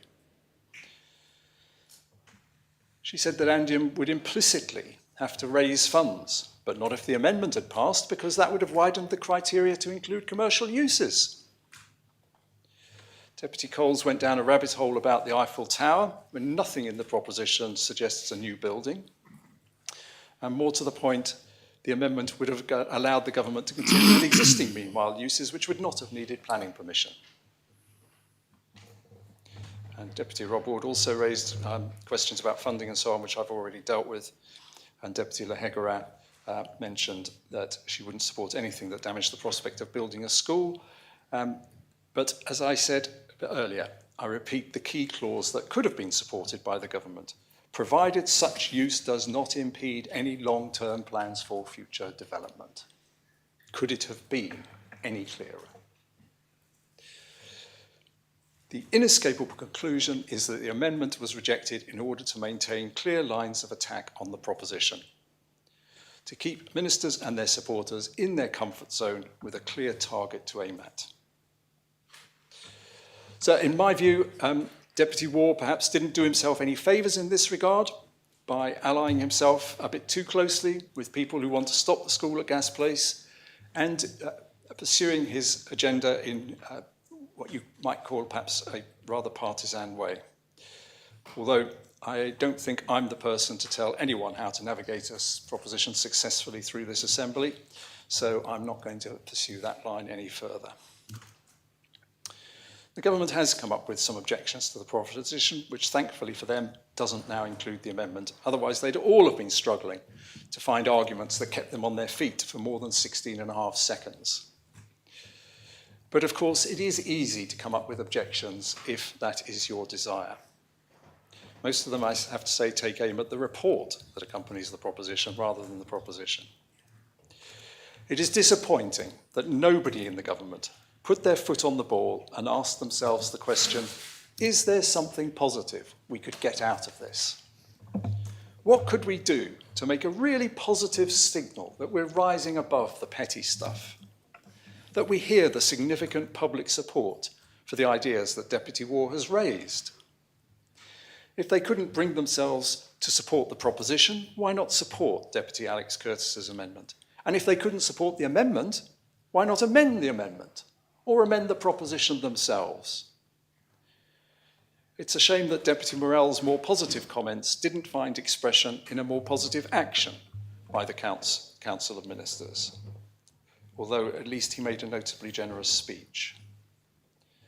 So this whole debate and this whole proposition feels like a missed opportunity. I have to confess there is a sense in which I think I inadvertently contributed to this proposition. A couple of years ago, I visited friends of mine in Copenhagen and wrote a social media post about a place they took me. I know the proposer was among several people who picked up on that post. It concerned an area of Copenhagen called Refn. It's a former dock area adjacent to the now famous energy from waste plant in the city. Many members may have seen it. It has a climbing wall up the outside of it. It has a dry ski run running down the slope of the roof, a garden leading up to that roof, and a bar on the top to enjoy the view. But nearby is this area Refn. It was a shipyard with buildings that were no longer in use, and it was surrounded by a fairly large open area. It's been turned into the largest street food market in Europe, with the disused buildings being used for an art gallery and some sports facilities. It's eventually zoned for redevelopment as housing, but in the meantime, they've put the site to good use. It's a much larger scale example of what we could be doing here if we really put our minds to it. The difference in Copenhagen is that their starting point is to build in meanwhile use. It's axiomatic that sites will be used. It's the starting point. That, of course, I don't think we can say with the best will in the world is the case here in Jersey. I think that was a challenge the Council of Ministers could have risen to, rather than choosing to vote against an amendment and then choose to defeat the proposition. So we did not cover ourselves in glory as an assembly yesterday.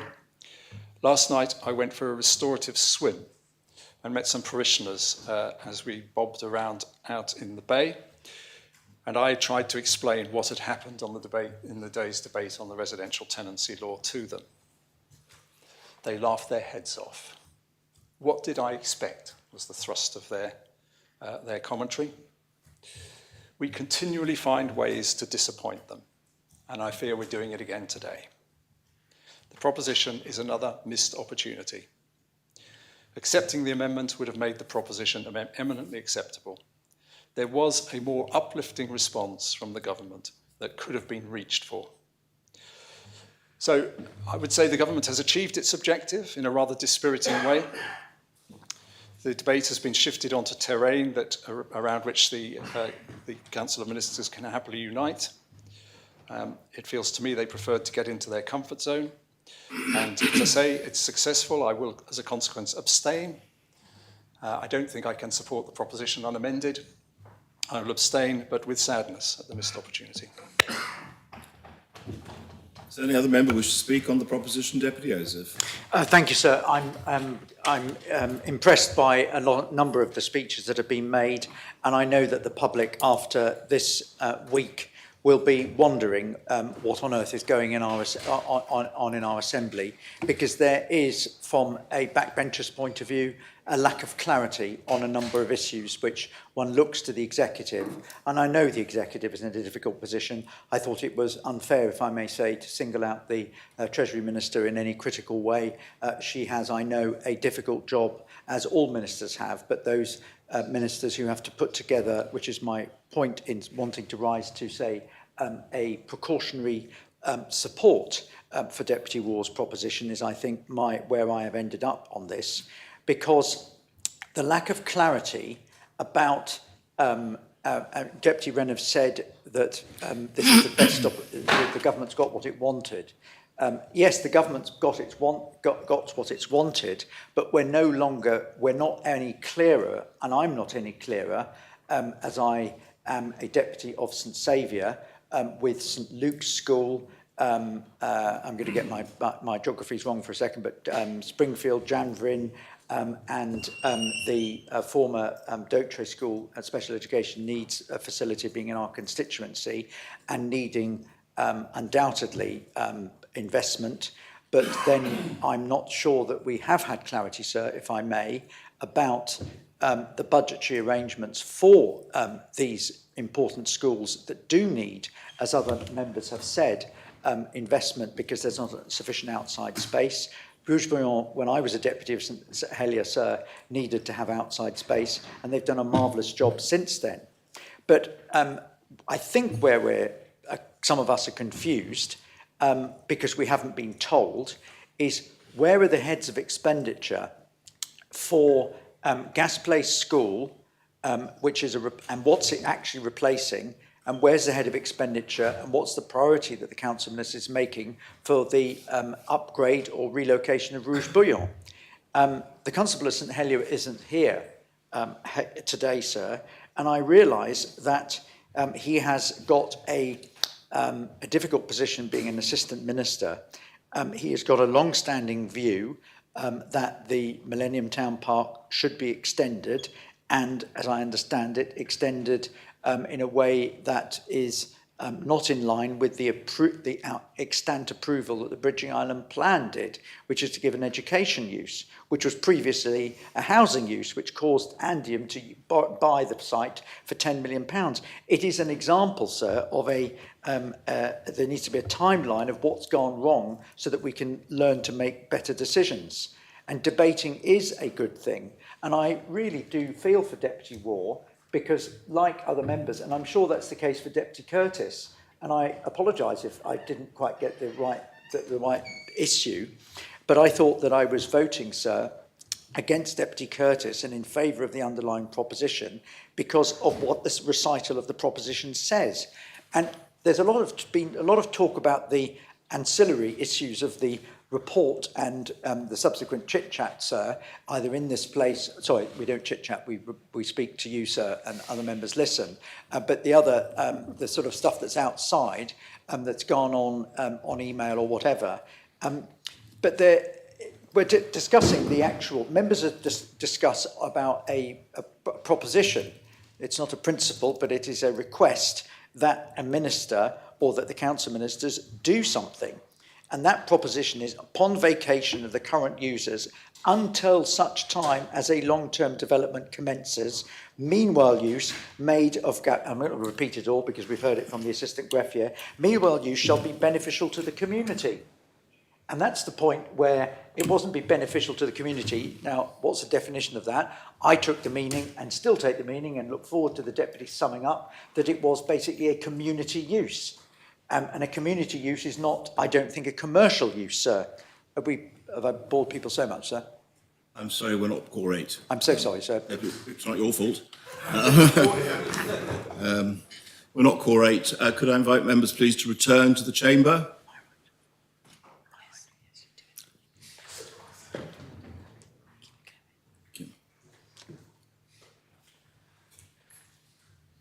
It takes a while to establish whether we're core 8 or not because we have to check online as well, of course. We're now Corey. Please do continue, Deputy. Thank you, sir. And I'm not going to take the Assembly's. I know the Assembly's been sitting for a long time, but it is there is an oddity, sir, of the last sitting before the summer break in all sorts of ways in propositions being heard. But members from different constituencies and representing different interests do need to be heard. And actually, whatever members may vote, they have actually learnt a lot from this debate on issues that matter to the people that they represent. There is some important questions which, whatever the outcome of the vote, are absolutely clear as a result of this debate about the clarity that's needed on the funding of Gas Place School or otherwise. I don't know. The Treasury Minister helped us well. Thank you for her comments, sir. I'm not clear that the government's very strident and incredibly, it's been said, we've had a debate for a long time, so I'm not going to go through it, but there is a lot of holes and a lot of really quite unfair holes, if I may say, towards the Deputy in the Infrastructure Minister's comments. It's not a personal comment to him, but I don't know where he gets all that information. There's a number of things that are not really fair, or it's not that they're not true, it's just that it's stretching a point at a great extent. The indicative funding, at the end of the day, what we are only going to get certainty about is when we have an approved head of expenditure for gasworks for a school on Gas Place, and we know that it can be built. In the meanwhile, a meanwhile use is what we need. And I favour a meanwhile use for community benefits. We're going to know what the budget is. I lament the fact, sir, that it's not a multi-year budget. We know that we're not going to get certainty, and some members of the Reform Party have said that it's going to be an election issue. I think we know, sir, we're not going to get certainty about the funding for this school on the gasworks in this budget. All we're going to see is an indicative arrangement. At the moment, 34.5 million is, I think, put in there for the future. But I can't see this school getting built, even if at the maximum stretching of what the Treasury Minister's helpfully explained to us is there. I'm not sure that 34.5 million, A, is certain, B, is never going to be disputed with other allocations that are going to be needed, because we know the Treasury Minister's got a very difficult job. So we're not going to be in the election that this election issue is about, maybe.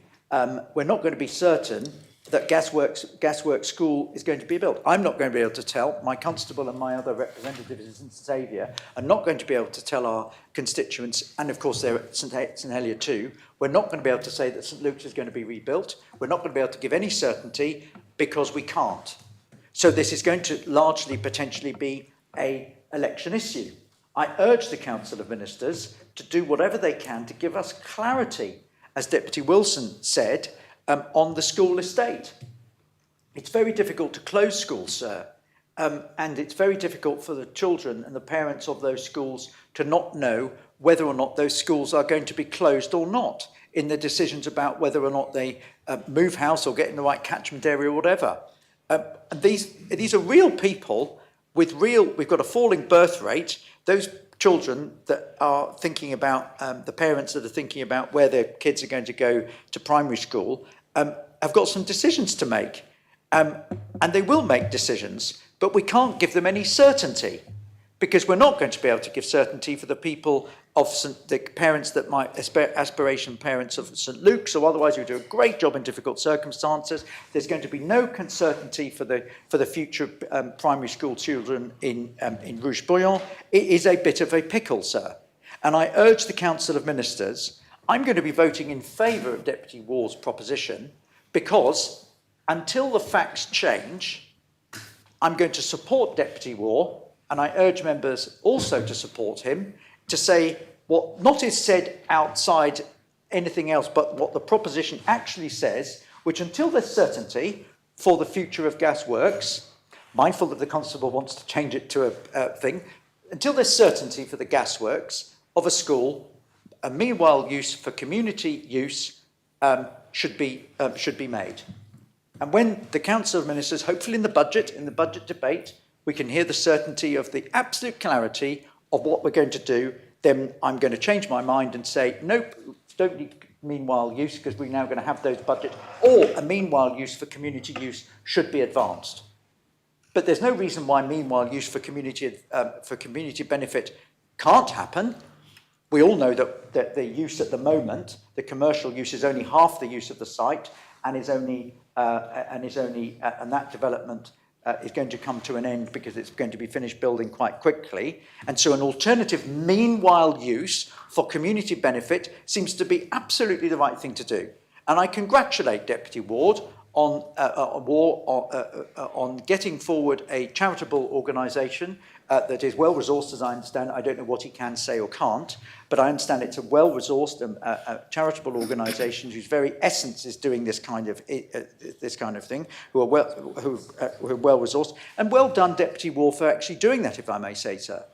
It's the best solution, out with certainty for all those other primary schools, and there can't be, I don't think there is a single member in this Assembly that can predict the future past 1 year that's going to give certainty for all of these primary schools that are needing, in the current, particularly special educational needs world, and in the understanding of how kids need to be educated with proper outdoor space is made.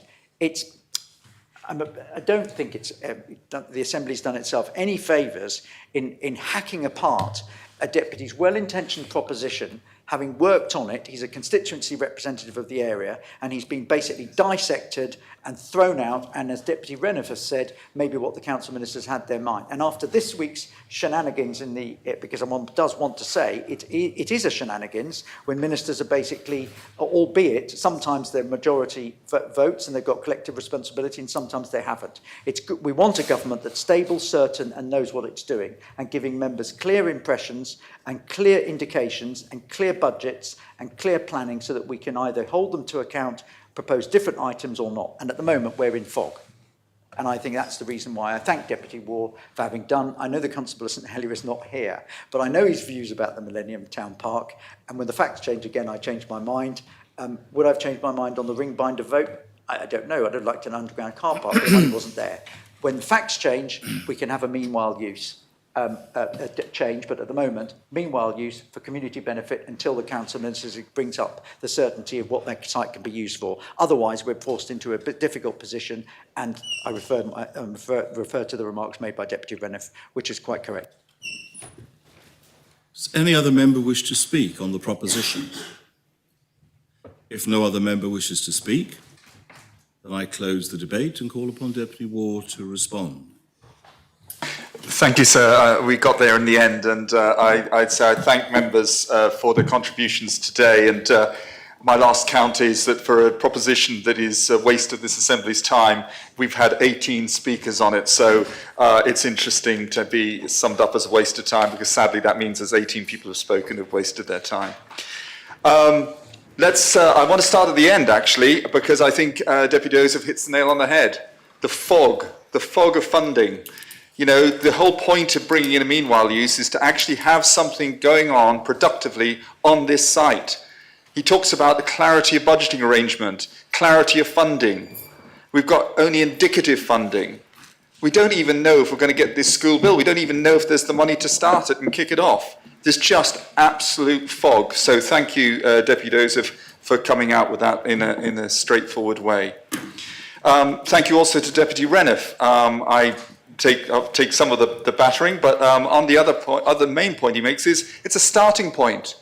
It's a starting point. Let's start somewhere. When are we going to start doing stuff? When are we going to start doing stuff now? So the challenge here, and as he correctly says, is we always seem to find a way to disappoint the electorate and the public, and no wonder the public doubt what we are about and what we're doing.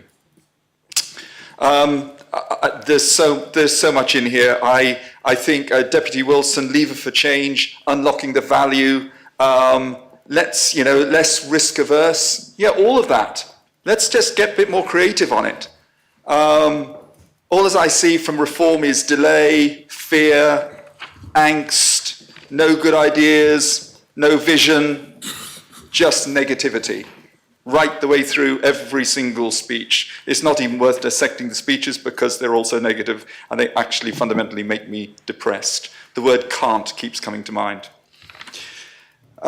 So to come back to Deputy Miller, Deputy Ferry, Deputy Gardner, this is about now. This is about doing stuff now. We know there's going to be a school going to be built. We want to get on and deal with stuff now. So therefore, I'm going to just carry on. I won't bother with any other commentary on here. I'm just going to read the speeches that I've prepared for this. It says, meanwhile use is about action. It's about using assets we have at our disposal to solve a need today.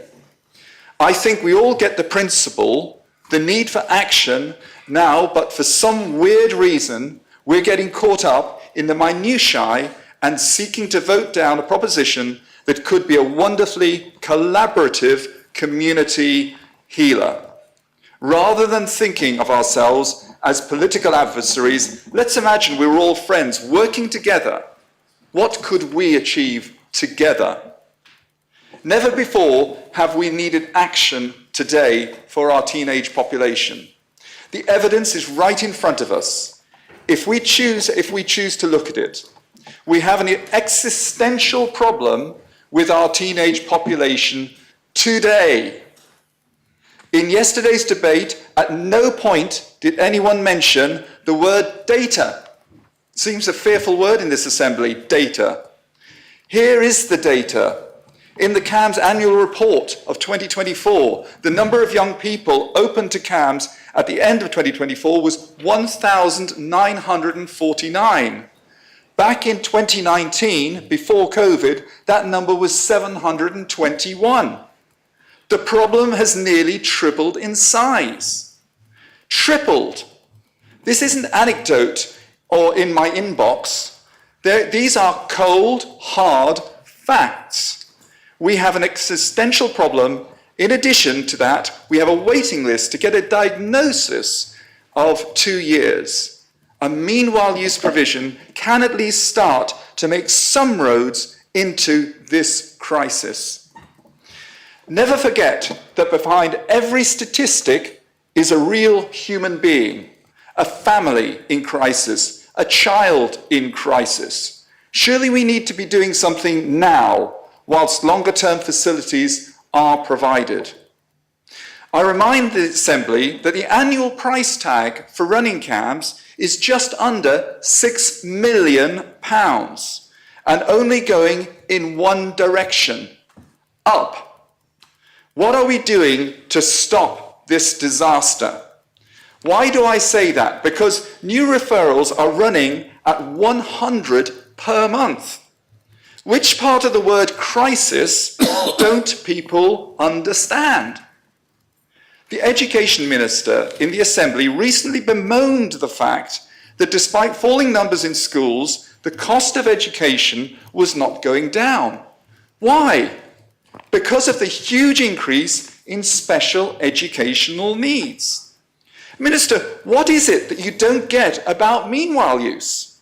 What is it you don't get about doing something constructive now? You've done it with mobile phones. Why not show leadership here as well? We all want to put children first. Well, let's do that by voting for this proposition. The Social Security Minister yesterday in the RTL debate referenced the Life on the Rock publication, telling the Assembly we should be listening to our young people. I absolutely agree. But Minister, don't just talk, walk the walk. Vote for something positive. Vote for meanwhile use. Actions speak far louder than words. I remind her that in one of the surveys, 42% of young people selected better places for young people to spend time and play in their local area.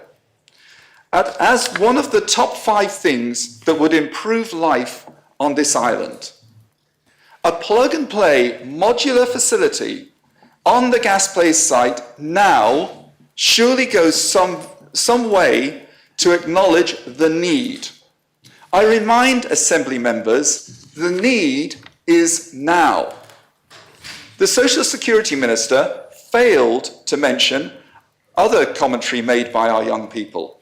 The Jersey Youth Parliament has produced 2 reports to which I would like to refer, one in November 2022 and the other in September 23, entitled The Right to Play Campaign.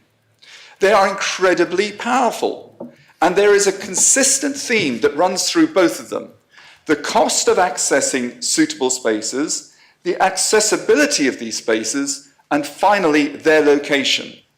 To quote, first of all, lower all the prices. We're kids. It's not like we have a full-time job and our parents can't give us loads of money. Did we listen? No, we didn't.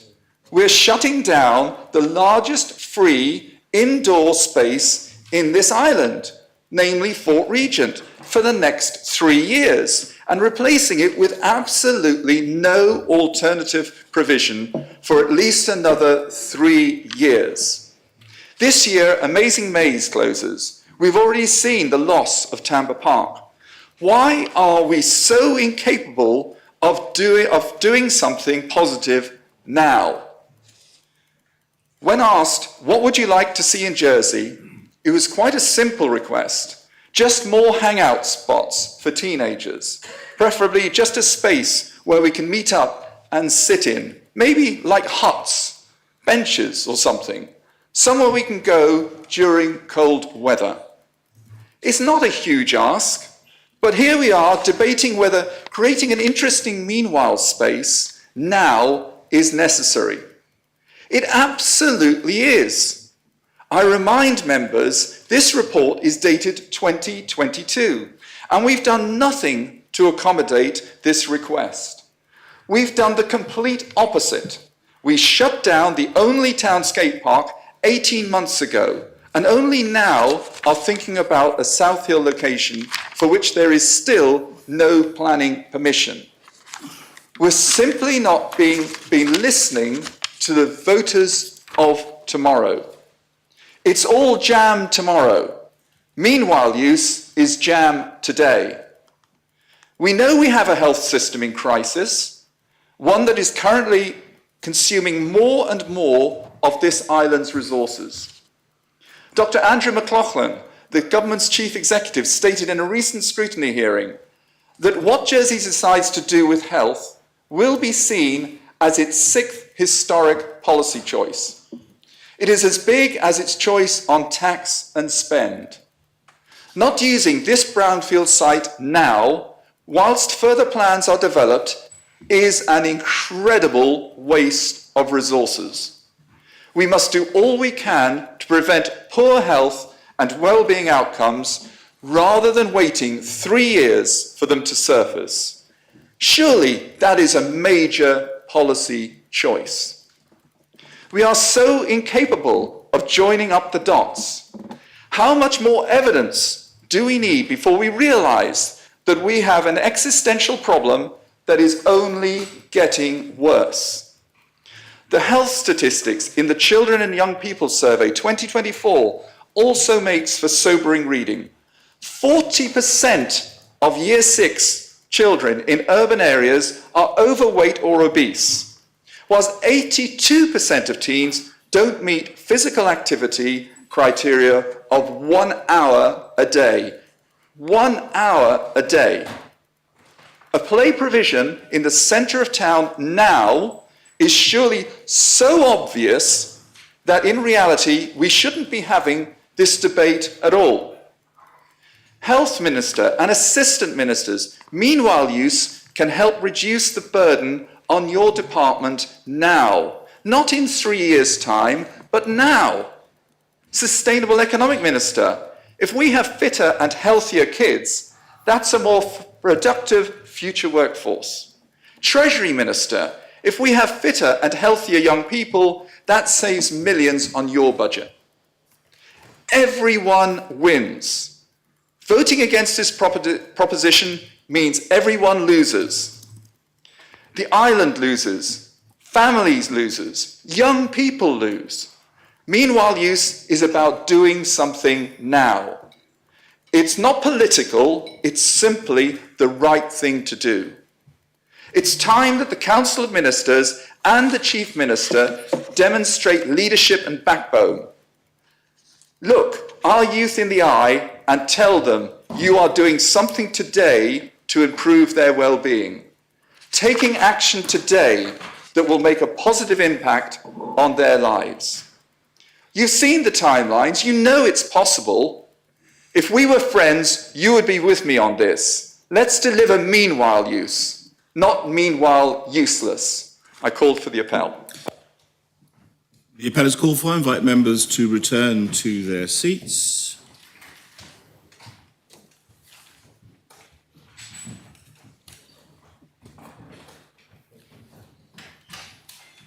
Ask the greffier to open the voting and members to vote.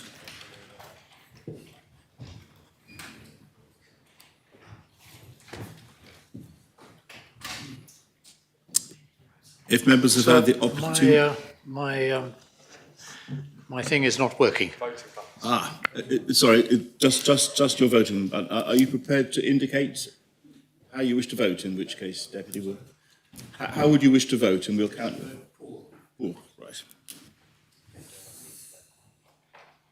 If members have had the opportunity of casting their vote, then I ask the greffier to close the voting.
The proposition has been defeated. 6 votes pour, 30 votes contre, 6 abstentions. Can we have the name, sir? Yes, please have the vote. Those members voting pour, the Connétable St Lawrence and Deputies Ozef, War, Wilson, Andrews and Balash. Those members voting contre, the Connétable Trinity, St Peter, St Martin, St Clement, Grouville, St Juan, St Saviour, and Deputies Southern, Tadier, Doublé, Morel, Lehegara, Ayer, Rob Ward, Gardner, Mesick, Coles, Miles, Scott, Catherine Curtis, Feltham, Rose Binet, Miller, Howell, Tom Binet, Ferry, Barbara Ward, Alves, Farnham, and Porray. And those members abstaining, the Connétable St Mary, and Deputies Renouf, Alex Curtis, Stevenson, Jearn, and Moore. Very well. We come now to the... Oh, yes. I beg your pardon, W. I had overlooked the fact you wish to ask the Assembly to increase the size of your panel, and then you have someone to propose, presumably. Yes, sir, thank you. I wish to increase the size of my scrutiny panel, which is the Health and Social Services panel, by 1 member. Do we do that first and then... Shall we just do that briefly first? So you're proposing that. Is that seconded? The members agree. Does any member wish to speak? Do we know to vote? Oh, sorry. The greffier has very kindly educated me on that aspect of standing orders quite rightly. It's within your prerogative to increase the number. There is no vote upon it. So do you wish to propose an additional member then? Yes, thank you, sir. I'm delighted to propose the Constable of St Martin as an additional member to the panel, and this nomination is enthusiastically seconded by the entirety of my panel. Is that proposal seconded? Are there any other individuals proposed? No. in which case the Connétable is duly elected to the panel. Very well. That takes us to the next item of public business, which is the continuation of annual Jersey Opinions and Lifestyle Survey lodged by Deputy Doublé. The main respondent is the Chief Minister, and I ask the greffier to read the proposition.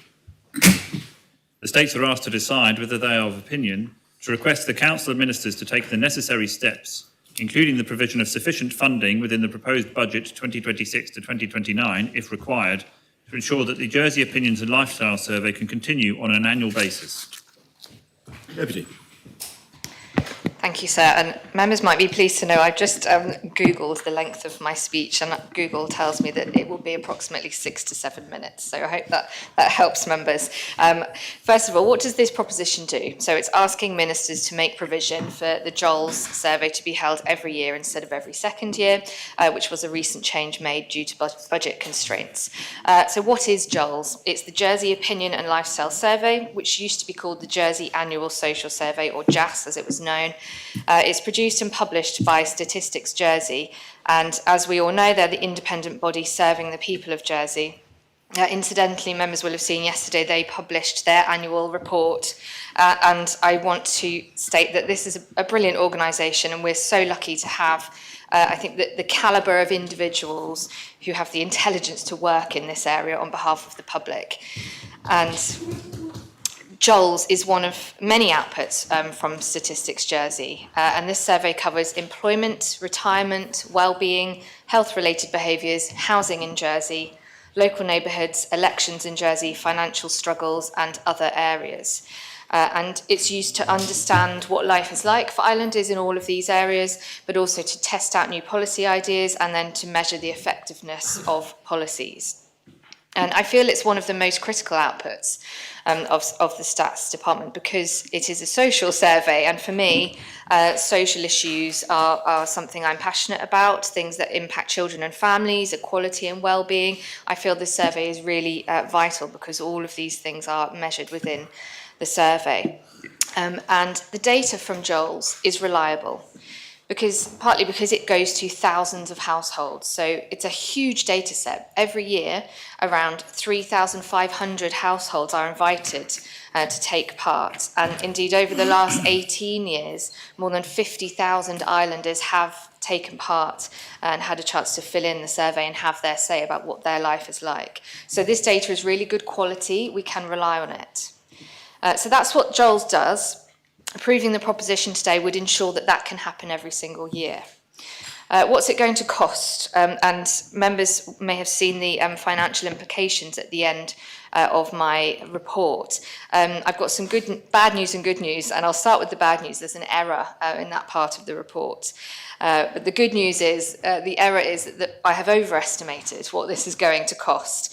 And I have been reliably informed that actually the cost of implementing this proposition is actually around half of what is quoted there, so it should cost around 40,000. And I think, to be honest, I think even if it were to be 79,000, I think that's great value for money, but at half the price, that's even better value for money, which I will hope to demonstrate as I will lead members through why it is really important. Data is really important, and members across the Assembly, I know, feel this. I know some of us may think it's boring, but personally I love it, and I know colleagues around the Assembly feel the same. Certainly Deputy Rob Ward, with his science background, he's spoken frequently about how important data is. I had an incidental conversation this morning with Deputy Barbara Ward, who mentioned her lifetime of using an evidence-based approach in her career. Deputy Scott has spoken in debates previously about being a stats user group member, which I find really interesting, actually, and I might like to talk to the Deputy about that outside of the Assembly. All of my scrutiny colleagues, it's embedded in our approach, isn't it, this evidence-based approach. And I'm proud of how scrutiny is starting to more and more actually collect our own data and produce our own stats. And indeed applying to put questions into JOLS. Deputy Southern, a scrutiny stalwart, has historically spoken up for good quality data. And one of our newer members on scrutiny and fellow scrutiny chair, Deputy Miles, really embodies this approach on the importance of data with her academic background. Indeed, it was Deputy Miles and her panel who tried to prevent the budget cuts that resulted in Joel's being moved from an annual survey to a biennial survey. So data is important, not just because I like it, because it reveals the evidence to us. It makes the situation clearer and it guides us. And I think it's fair to say that data is important to the government, and I am really grateful for the comments published by the Council of Ministers and for the conversations that I've been able to have with the Chief Minister and other ministers, and it has become really clear to me that the Council of Ministers agree with this evidence-based approach, and I thank Deputy Farnham for having the ability to listen and for the consideration that he has given to this. In outlining why this survey is so important, I want to finish by just focusing on two big issues which I care about and I believe many members care about. The first one, which Joel's can help us to understand. The first one is the falling birth rate, and we had some questions on the first day of this sitting around the falling birth rate, and members may have noticed on the front page of the JEP today there is a headline that states, "We want kids but not here." It's a big issue, isn't it? And we do collect some data around this. That's how we know it's a big issue in the first place, because of the data. And it's another publication from Statistics Jersey, the Births and Breastfeeding Profile. But how will we understand the reasons for this decline in the birth rate? I have to say the media is having a really good go at it and certainly helping to increase the awareness and our anecdotal understanding of this big policy issue. And I just want to give a little plug for Scrutiny as well, because Scrutiny has a big part to play. And we do have a review currently running into the Social Security Minister's family-friendly employment legislation. And we have extended our survey, which is still open this week, and I would urge members of the public to please fill it in and have your say. But we need that robust longitudinal data that is within Joel's that will help us to analyse the social reasons behind this decline in births. And when we have that understanding, we can start to plan how to tackle it. The second policy example that I want to give, which was actually the reason that sparked my desire to lodge this proposition. And Deputy Southern touched on this in the budget amendment debate that Deputy Miles's panel brought last year. And he stated that stats was the single most important thing that needs to be gathered if you're going to make any statement about your economy or about the state of, say, poverty on the island. And I recently had a meeting with a local expert on children's issues because I wanted to find out what the situation was with child poverty in the island. And I was told that we don't really know. One of the publications that we don't currently take part in is an EU data collection activity, and it's called the Statistics on Income and Living Conditions, which collects timely and comparable cross-sectional and longitudinal data on income, poverty, social exclusion and living conditions. Apparently that's the gold standard if we want to understand child poverty, and we don't have that. I was told that the data within Joel's, that's our best chance at understanding this problem. And if the data within that survey only comes to us every second year, then we're lagging behind in our understanding of it. Deputy Balash and I, at a recent hearing to the Social Security Minister, directed some questions, and I know from the Minister's responses that she wants to understand this, and I believe she mentioned some robust discussions that she'd had around the need for data in this area. So if we want to make well-informed decisions on these two policy areas and others for islanders in every single one of our parishes, we do need these stats on an annual basis. So why is it important that it is run every year? Because it still exists, but it's every other year at the moment. But I want to remind members that the survey doesn't run exactly the same questions every single year. There are a core set of questions that are run for every survey. But there are many questions which occur in every second survey. Some questions are coming every third survey. And if we stick to a biennial survey, then some data points will only be revealed to us every 4 years, potentially every 6 to 8 years. And that's just not frequent enough when our political terms are 4 years. It means we might only have one single data point in our political term at which to make a decision, and we can't track a meaningful trajectory of the impact of policy decisions. And whilst we're talking about political terms, I want to empower all members to consider that actually any one of us can request questions to go into this survey. It's not just important for government departments. And this is something I've done myself. I actually did it in my, I think, first or second year as a member when it was then called JAS, the Annual Social Survey, and to help me inform a backbencher proposition. And the data is openly available. It's owned by Jersey, it's owned by the public of Jersey. So, for example, constables, if they wanted to, can request questions to go in there, and even all the questions that have been requested by other people, they can be disaggregated by parish. So it's a really powerful tool to understand and compare needs in different parishes. Charities also, I believe, use this survey to understand the social situation in Jersey. They submit questions to it, and it's just as important to charities to guide their work and measure their impact. So finally, Sarah, I want to thank government for supporting this and ask members to give it serious consideration and to please support this measure, which would help us make evidence-based decisions on an annual basis with a survey which is really, really excellent value for money and aids government departments, scrutiny, backbenchers, the parishes and charities in making efficient use of funds and making good decisions. Is the proposition seconded? Yes, sir. Joseph. So in 30 seconds, this proposition is one where trust in government relies increasingly on transparency. Good data, sir, is not a luxury, it's a prerequisite. The Jersey Independence Life-Size Circle is not a statistical exercise in that sense. It's one of the few structured ways that this Assembly has, and the public has, to hear from what islanders think on the ground. Annual data ensures we can understand what islanders think about cost of living, housing stretch, social hardship, or as the Deputy advancing this proposition, which is accepted by the Council of Ministers.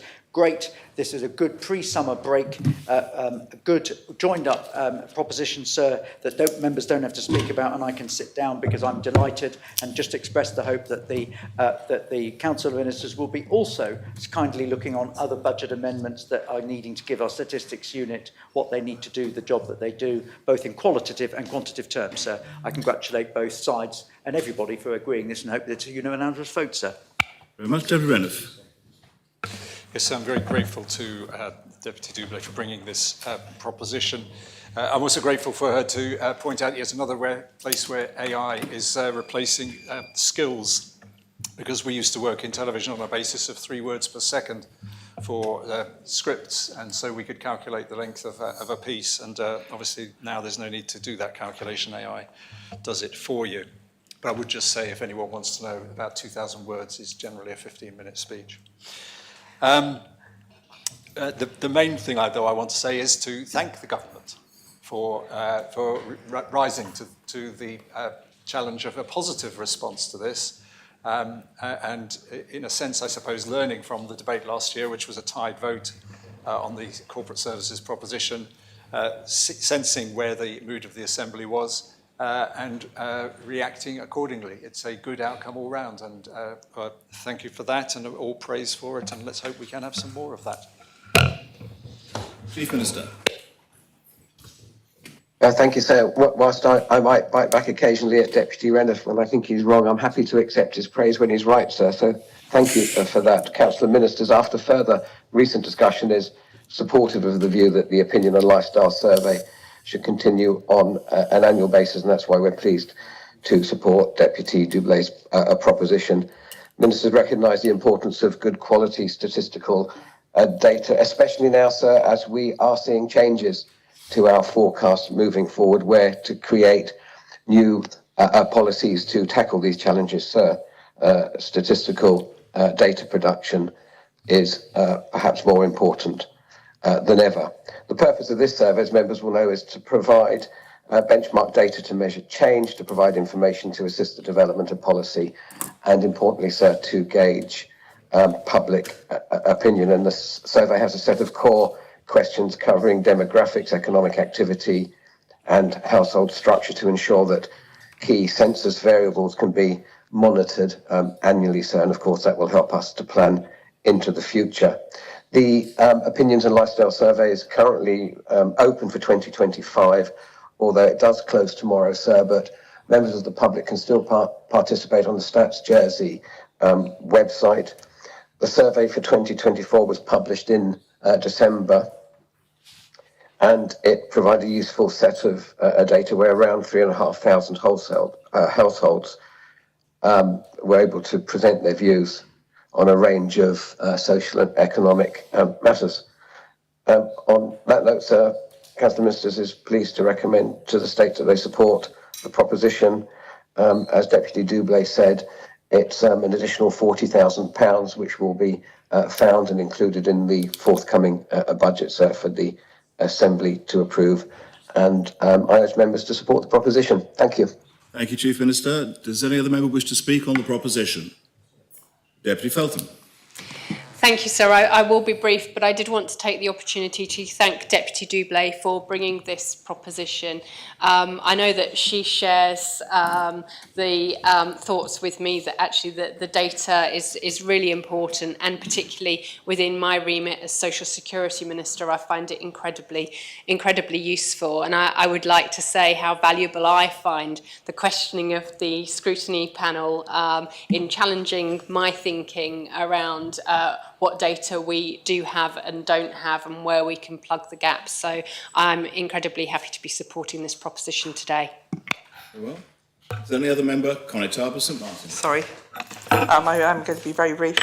This proposition, and I thank the bringer of this proposition and its approval are vital. We already have too little data on the view of islanders, and the Opinions and Lifestyle Survey is one of the few documents we have that seeks to meet the challenge on an annual basis. We need data to make decisions. Removing the survey with no plan for a replacement would be detrimental not just to understanding islanders' current views, but also in providing an historical record for years to come. And this is really important. If we want a more active and engaged public with greater trust in us and the institutions we represent, then surveys like this one and the information they provide for groups in and out of government to review and make recommendations cannot be cast aside. Thank you, sir. Does any other member wish to speak on Deputy Tadier? So, whilst before we get too self-congratulatory, the question does need to be asked is why this was ever proposed to be cut in the first place, especially if it's for such a paltry sum for something that gives such good value to not just government but to scrutiny, as Deputy Doublé has very ably outlined in her opening proposition. And I congratulate the Deputy on spotting this and bringing it forward, but it shouldn't have been necessary for a backbench member, scrutiny chair of this Assembly, to bring it forward, only to have the government say, oh yeah, that's a great idea. Well, why were they cutting it in the first place? I think that needs to be answered, sir. I also value the value of statistics, if it excludes the clumsy language. It's something that our scrutiny panel also had some experience with and of when one of our recommendations from the recent cash use review, recommendation 3, was that we asked and recommended that the relevant minister should include questions in the survey about cash usage and changes in cash usage and other methods of payment, so that we could all build up a picture of what's happening in trends in the island, and that was kindly accepted. Of course, it's really important to remember that the Stats Unit has independence, so it's really them who decided what the appropriate questions are, but they were kind enough to consult with our panel about what they were thinking of, and we were very pleased to see that the next Joel survey this year will feature some questions about that topic, and it will be really important for us, I think, and for the wider societal conversation. For example, if ever in the future a government needs to decide on a particular policy around protecting cash use, or indeed, dare I say, if there's ever a referendum, maybe at the time of the next election, to do with whether or not cash usage should be protected, as it is increasingly in other countries, then I think having a firm basis of opinion and statistics will be very valuable in informing those debates or any other hypothetical debates that may be coming forward. Does any other member wish to speak? If no other member wishes to speak, then I close the debate and call upon Deputy Dublé to respond. Thank you, sir, and I'm pleased to have those contributions from the members who've spoken. The Chief Minister mentioned that the survey is still open, and I would remind islanders to maybe search through their piles of mail at home, because it comes to your home in a big A4 envelope, and you can fill it in by hand and then pop it in the post. But I believe there is also a code on that survey, so you can then go online and fill it in that way if that's more suitable for you to do so. And it is really important that people who receive that, because you might not get another chance to do it, it's randomly distributed, and I think it's a privilege to be able to receive that survey and fill it in, so I would encourage islanders to do so. Deputy Feltham mentioned the challenge that we present here at Scrutiny, and we do in a firm and I believe a constructive way, and I have to say that the Deputy as a Minister does rise to that challenge, and I know that she has supported this proposition. I'm grateful for that. Deputy Tadger, I agree. I wish to see Stats Jersey protected from cuts in the years to come. And in fact, I'm just going to finally, before I sit down and ask for the vote, so I'm going to just state a very brief wish list, because I think Joel's is the bare minimum. What I would really like us to do is to start doing what the EU are doing and collecting those statistics on income and living conditions, so that we can have a deeper understanding of child poverty and all types of poverty. And I would really like us to be able to do a time use survey, which is something that way back was a Scrutiny recommendation, and it keeps popping up in other situations as a recommendation of something that would really help us understand various social issues. And I understand it's quite resource intensive, but the quality of data it would give us would be so helpful. So that's my wish list. I'll end on that, but I hope today that members will support this, and we can have what I think is the very basics, I think, the essentials of an annual social survey, and I urge members to vote in favour of this proposition. Those in favour of adopting the proposition kindly show. The appell, please, sir. The appell is called for. I invite members to return to their seats.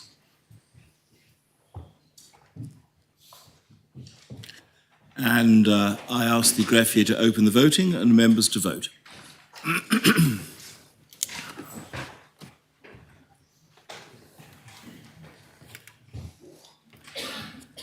Members have had the opportunity of casting their vote. Then I ask the greffier to close the voting.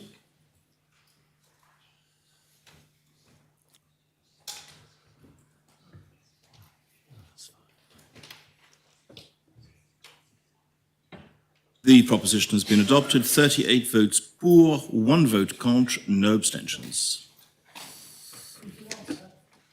Deputy Lehegara voted contre. Can I thank members for their support, sir? The next item is joined up infrastructure framework for an ageing population, lodged by Deputy Gardner. Main responder is the Minister for Infrastructure. Now, an amendment has been lodged by the Council of Ministers. Deputy Gardner, do you agree the amendment? Deputy Gardner, do you agree the amendment? Yes, sir. Are members content to take the proposition therefore as amended? Yes, sir. Very well. It'll be read as amended, and I ask the greffier to read the proposition. The States are asked to decide whether they are of opinion: A, to request the Chief Minister, in consultation with the Minister for the Environment and the Minister for Infrastructure, to develop and introduce an age-friendly infrastructure framework, by the 31st of July 2026, to be delivered in conjunction with the existing delivering investment into the public realm. The framework to include, but not be limited to: 1.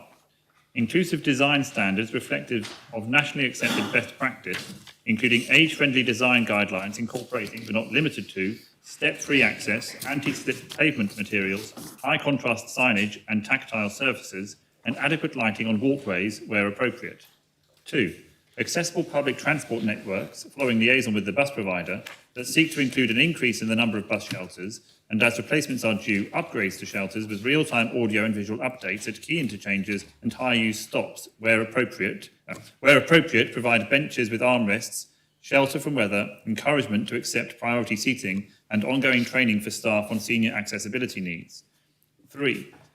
Continue to develop the concept of livable neighbourhood, as can be interpreted in the Bridging Island Plan, and work towards, wherever possible, providing neighbourhood facilities for older adults, with an encouragement of development where all essential services, GP, pharmacy, grocery, park or green space, community space, are within 10 minutes travel time of the development, and partnering with local businesses to provide age-friendly store layouts and customer service training. And 4, public toilets and rest facilities where all future developments and refurbishment projects should ensure that accessible public toilets and shaded seating are provided in town, parish centres and in parks within 500 metres where possible. And B, that political oversight and responsibility for the framework should be allocated to a single minister or assistant minister to ensure coordination between all departments and provide continuity of approach and oversight. Deputy Garden. Thank you, sir. And follow the Deputy Run of Contribution 15 minutes. I think that my speech will be around 7-8 minutes, but we need to see how quick I speak. Members, I bring this proposition today because we're standing at the turning point. We know that Jersey's population is aging. We know this will reshape how we live, how we travel, how we use our public spaces and services. And we also know that if we get ahead of this change, if we plan now, not later, we can support all the islanders to stay independent, confident and connected in their own communities for longer. An age-friendly island is a people-friendly island, and it will allow other groups to enjoy the facilities. So this is why the proposition is a matter. I want to start to recognizing by the very good work already happening in parishes, in infrastructure, in the planning department. There are projects are ongoing, and we can see projects investing in walkability and public realm improvements. And we know that Island Plan talked about better neighborhood design. And this is what I am grateful to the Minister for Environment for engaging with me and the officers. I think we did have really constructive meeting, Chief Minister and the Minister for Infrastructure working on it. This amendment is making it workable at the meaning to ensure that things are moving forward before the next Island Plan when it will be debated. It makes it clear that developing age-friendly infrastructure framework will be a joint effort led at the highest level and covering the physical environment, transport, planning, public realm as part of systematic, holistic and multi-agency approach. It's not just a language. It's a foundation where we can stop working in silos and working together. We do have already, and this is what was raised in the meeting, how we got through the planning to the framework, and it's important to explain, members, how we got to this amendment. We already have excellent work undertaken by Public Realm Strategy, Town Centre Master Plan, Urban Cover Greening Programme. But the point about the framework, to have it all coordinated, we are not starting from scratch, but we also see time and time again where the public development meets the private development, and the system not always works joined up. A well-paved street ends at a curb without crossing. A new housing development goes in, but there is no nearby bus stop or shop which elderly can access easily if it's elderly development. A bench is added in town, but there is no shelter nearby, toilet access within the reach. And it's not because the people are not trying. It's really important to understand that I know that everyone individually really working hard. It's about because this framework just, we need to bring it together. And this is exactly what this proposition, with accepted amended proposition, aims to create: a structure to coordinate what's being done and plan more effectively for the future.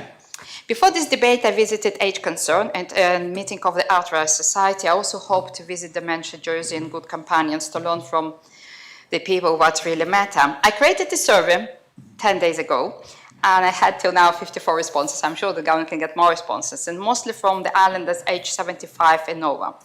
And messages are clear. I'll share some of them with the members. The lack of facilities was constant theme in the survey carried out. Over 90 responded. It was, would you believe, the toilets got the top mark with all respondents, that 90% of the respondents saying the toilets are not accessible, not easy to find. Over 70% that they don't have enough spaces to sit and rest in public areas, and this is why they're thinking not to go out, because just they need the space. And when they asked would encourage them to be more active, the top answers were well-maintained footpaths and benches and rest areas. This is echo the comments that they put in the survey. There is no buses near me, so I'm not going to town because I cannot walk to stop. Shops and pavements are too uneven. They don't work for wheelchairs and prams. Fewer cobble streets will make life, to have fewer cobble streets, because it will make life easy if we don't have cobble streets who use mobility aids or have balance problems. Actually, this is I experienced when I was in the wheelchair, and I remember the situation when I left the State Chamber and I needed on the scooter to get to the Broad Street. And as I walked in, I rolled myself into the church yard, a town church, once I realized there is a step at the end and I cannot get out other end, and I needed to do U-turn and go around. And this is small things you discover when you actually need. And this is small things that do make a difference. It's actually not about the rules, it's more about building the framework, and this is why I accepted. I believe the officers need more time to bring the things together, and this is why the time was extended, and it will work with the review of the next island plan, which will come in the next assembly. Another comment somebody made, and I would like to emphasize, it's not just about older people, it's about everyone. A bench helps someone with arthritis and someone with a toddler. A bus shelter helps a pensioner and a student in the rain. An age-friendly island, as I said before, is a people-friendly island. And I want to say it's also good for public policy, enabling older people to stay active, connected, and mobile, reduce risk of loneliness, lower demands on hospital, and delays of needs for the care. I would like to bring attention for my paragraph B, and given an enormity of the challenge, it's sure vital there is oversight and coordination by one person in all work to prepare Ireland to get a projected increase in aging population. This is the person who needs to join the dots, and the Council of Ministers will be able to decide which minister or assistant minister will have specific oversight for this framework, and will be able to ensure accountability and strategic integration of age-friendly principles across all departments.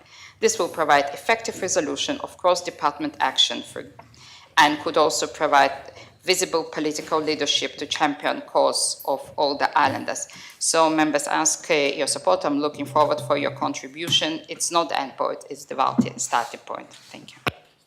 Is the proposition seconded? Yes, sir. Deputy Luce. Thank you, sir. So this proposition affects a number of different ministers. For some reason unknown to me, I seem to have been selected to be the one to respond. No, in all seriousness, I am aware, of course, that I'm part of an ageing population, a big number of which will be affected by this proposition. So I'm grateful to the Deputy for lodging the proposition, but brings to the forefront of our minds when considering new developments and our current island communities how to best support and encourage a framework for the ageing population, of which I am one. The Deputy was kind enough to accept my proposed amendment that seeks to make minor changes to her proposition. These proposed changes are a result of positive consultation, and a lot of it. I thank her for it. And it's going to allow us sufficient time to undertake the work required if the proposition is adopted, which I very much hope it will be. The integrity and sentiment of the amendment still reflects the original intentions of the Deputy, which is to ensure an age-friendly framework is produced that signposts and potentially supplements existing government policy in one easily accessible document. In undertaking this work, on related to age-friendly infrastructure, I'd like to confirm that this will be conducted in line with the broader work already in place relating to disability and inclusion to avoid any duplication. The amendment outlines what can be reasonably delivered without putting too much of a strain on current resources or raising expectation, and suggests that our hard work continues in developing the concept of a livable neighbourhood, as can be interpreted in the Bridging Island Plan, and works towards, wherever possible, providing neighbourhood facilities for older adults. While not explicitly expressed as such, the local living concept is already well established in Jersey's Island Plan, which seeks to concentrate development activity and the provision of homes and services within the island's existing built-up areas. This will be where most islanders live and where there exists a greater range of facilities and services, limiting the need for travel, whilst offering genuine access to sustainable transport modes. The delivery of this more sustainable development pattern is assured by the plan's spatial strategy. The policy framework provided by the Bridging Island Plan also encourages and enables the provision of new services and facilities in the island's existing settlements, including local shops and community facilities, and it seeks to protect the retention of those that are already there. The framework will consider all matters proposed by Deputy Gardner and, if needs be and appropriate, set a requirement in this regard where possible. I absolutely agree with the Deputy that this work is of great importance, and I will do my very best to endeavour that the framework adequately and empathetically supports the ageing population. I would urge all members to support it. Thank you, sir. Very much. Does any other member wish to speak on the proposition? Deputy Feltham. Thank you, sir. As the Minister responsible for implementing the disability strategy, I would like to thank Deputy Gardner for bringing this proposition. I chair the Disability and Inclusion Advisory Group, which works very much in collaboration with relevant charities who feed back to government via the cluster. And I'm pleased to say that the Scrutiny Liaison Committee is also represented on the advisory group by Deputy Catherine Curtis. I think it's important to remember that while an ageing population is likely to acquire more disabilities, disabilities do occur within all demographics of our population. So such a joined up way of thinking will benefit more than our ageing population.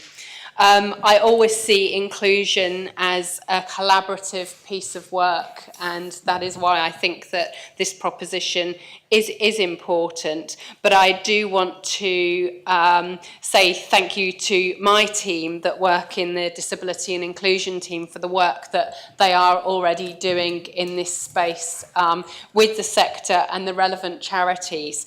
Collaborative working is very important to that team, and I think that we've got some really good examples of collaborative working, whether it be through working with charities like ICANN around accessible and suitable paving, around housing developments, or working with other government departments such as infrastructure in the work that's been done around a digital map of disabled parking spaces and what accessibility those particular spaces provide for different disabilities. So I am really very welcoming of this proposition to bring everything together in one framework, and I look forward to playing my part as the Minister responsible for the disability strategy in bringing that to fruition. Thank you, sir.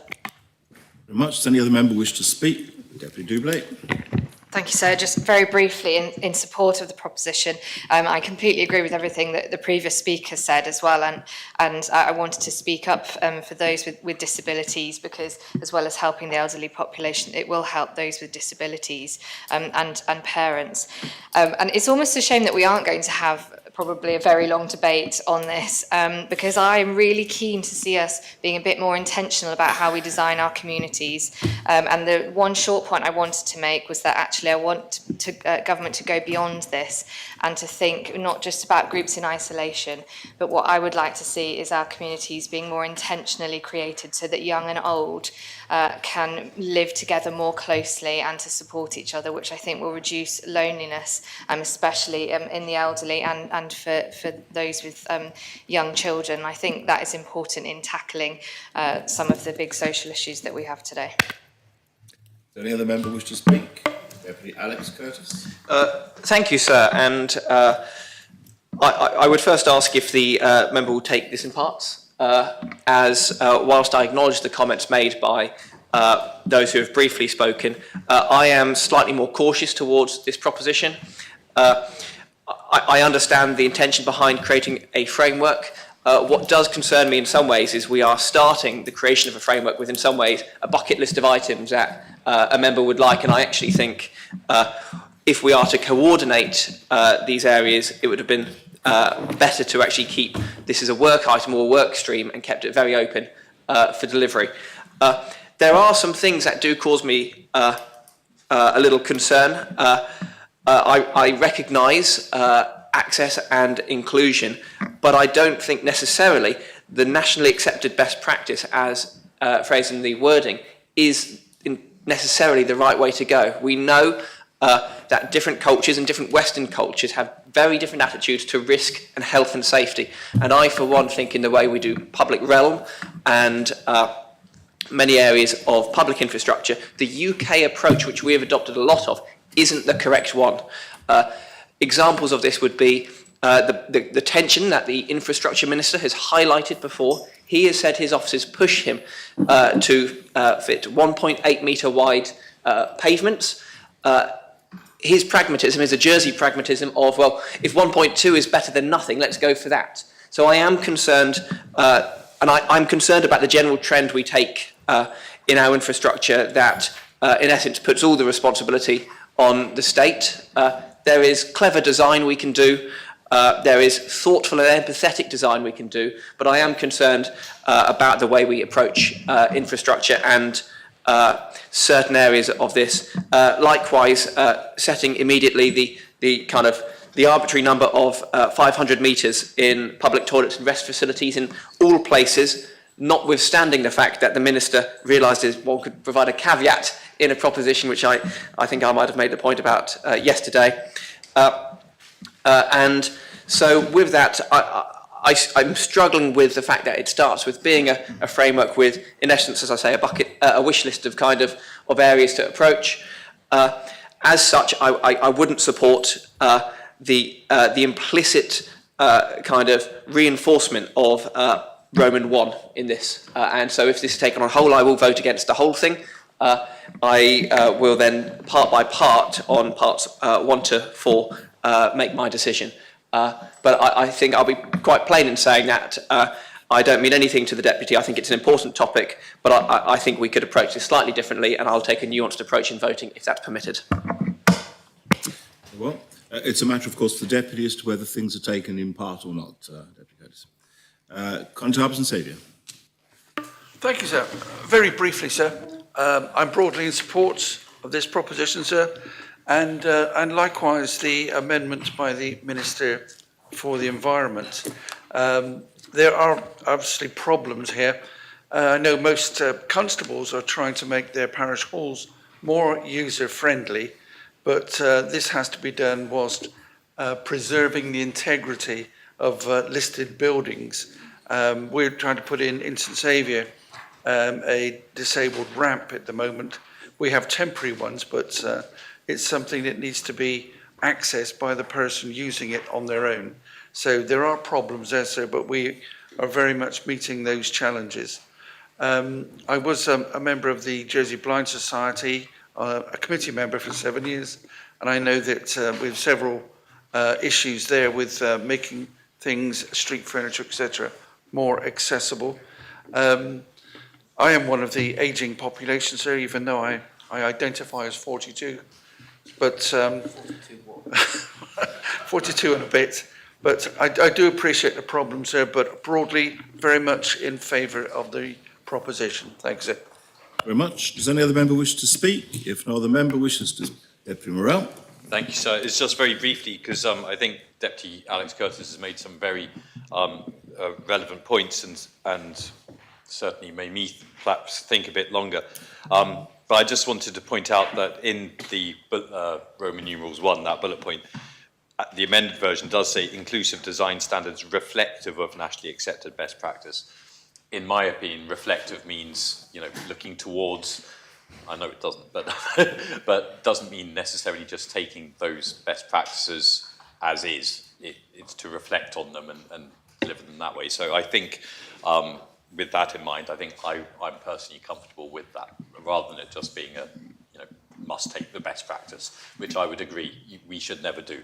Jersey must just take UK best practice because it's often not best practice and often not fit for Jersey. But I think the wording on this probably works. Thanks, sir.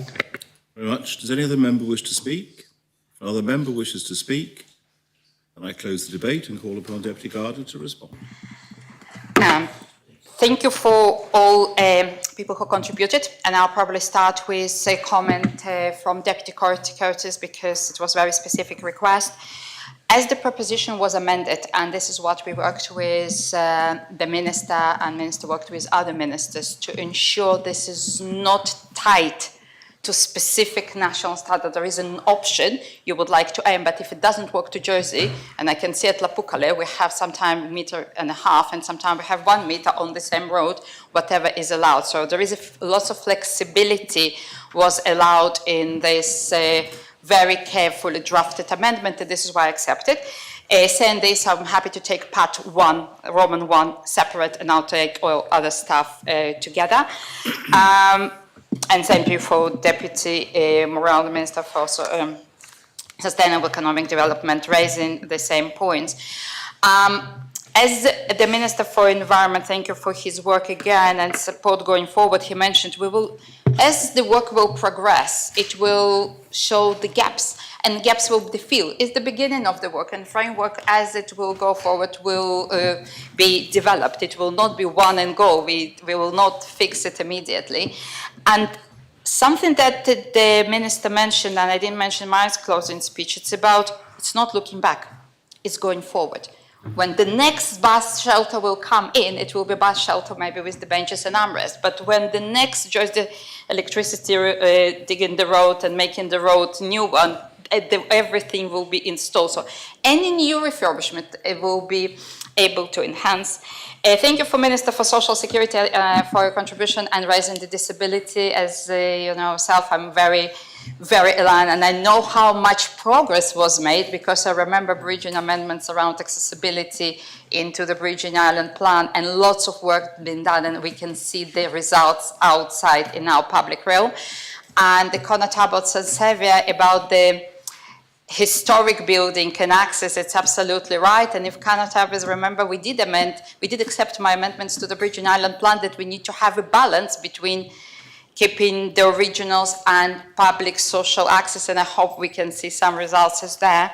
So in general terms, members, I really would hope you support the proposition. It's not the end point. Let's commit to systematic joint up multi-agency approach that all islanders have asked for. Let us build Jersey that works for every age, every parish, and for everyone, and I'm asking for the appel. And you wish to take it separately in terms of the vote? The Roman digit 1 separately. Right. Well, could I ask if the member would allow Roman 3 taken separately as well? So. Okay, let's take everything separately. It will be easy, I think, to do. You want to take everything separately? And Yeah, I like usually can follow the request of them. on the appel. Yeah. Very well.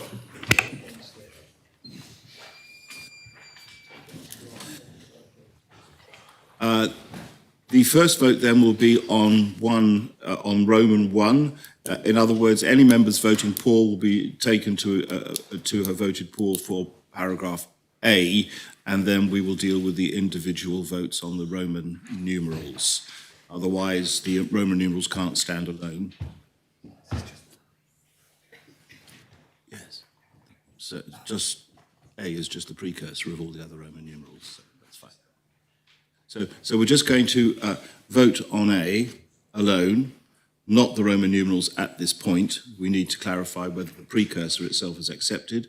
So those members, I'll ask any members to return to their seats if they're not here already, and then to open the voting, and the vote is on A alone, the precursor.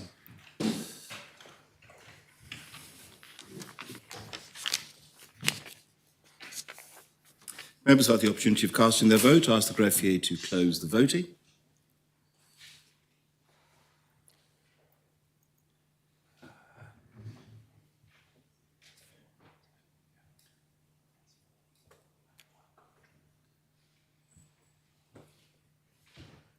The precursor has been adopted, 39 votes for, 1 vote contre, and no abstentions. Deputy Owls voted contre. Sorry, sir, that was my mistake. I misheard how we were doing the vote. Right, well, nonetheless, I'm afraid you're registered as a contra vote, but fortunately it wasn't the vote that tipped the balance, Deputy, so I think we're all right. The next is on paragraph 1, and so I ask the greffier to open the voting, and the vote is on paragraph Roman 1, and members to vote.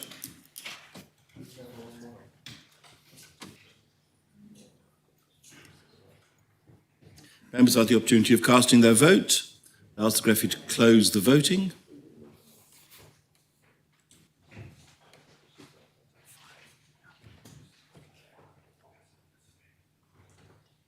One is adopted, 39 votes for, 1 vote contra, no abstentions.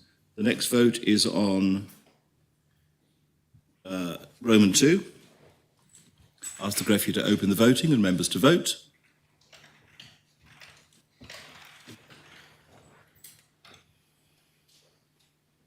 If members have had the opportunity of casting their vote, then I ask the greffier to close the voting.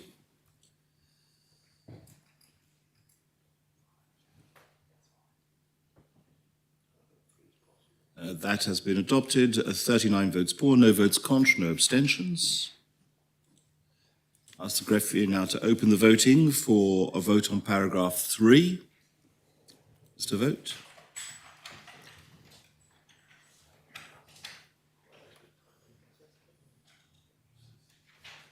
Members had the opportunity of casting their vote, then I ask the greffier to close the voting.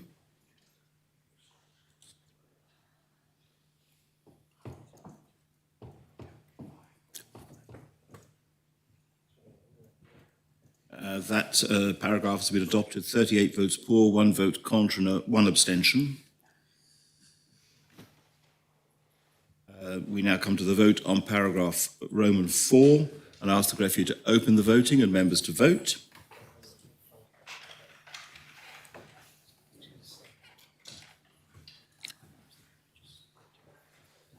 If members have had the opportunity of casting their vote, then I ask the greffier to close the voting.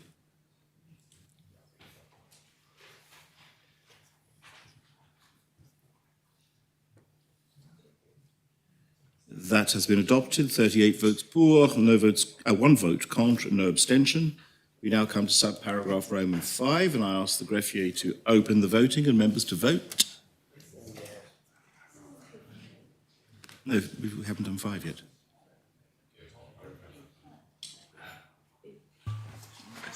No, we have. We have, haven't we? Richard, is your button working? Oh, was that taken out from the... I've just got the original proposition. I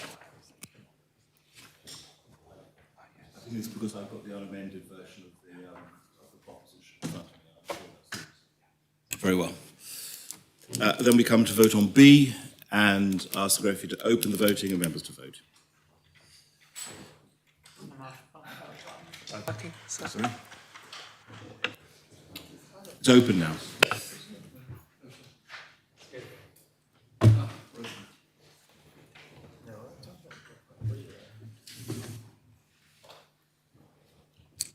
Members have had the opportunity of casting the vote, then I ask the greffier to close the voting.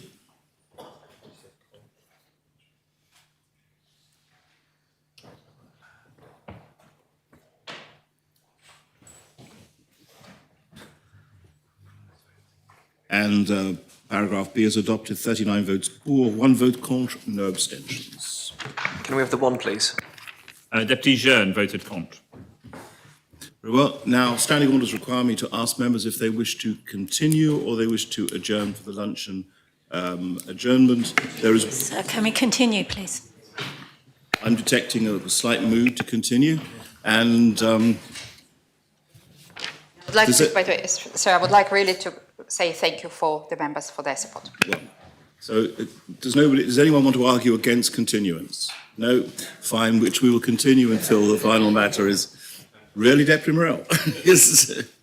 The final item of public business is the Channel Islands Lottery Distribution of Process 2025, lodged by the Minister for Sustainable Economic Development. The main responder is the Chair of the Economic and International Affairs Scrutiny Panel, and I ask the Greffier to read the proposition. The states are asked to decide whether they are of opinion to agree, in accordance with the provisions of Regulation 4.5 of the Gambling Channel Islands Lottery Jersey Regulations 1975, to allocate £857,410 to the Jersey Community Foundation, the Association of Jersey Charities and Jersey Sport for onward distribution in support of the island community.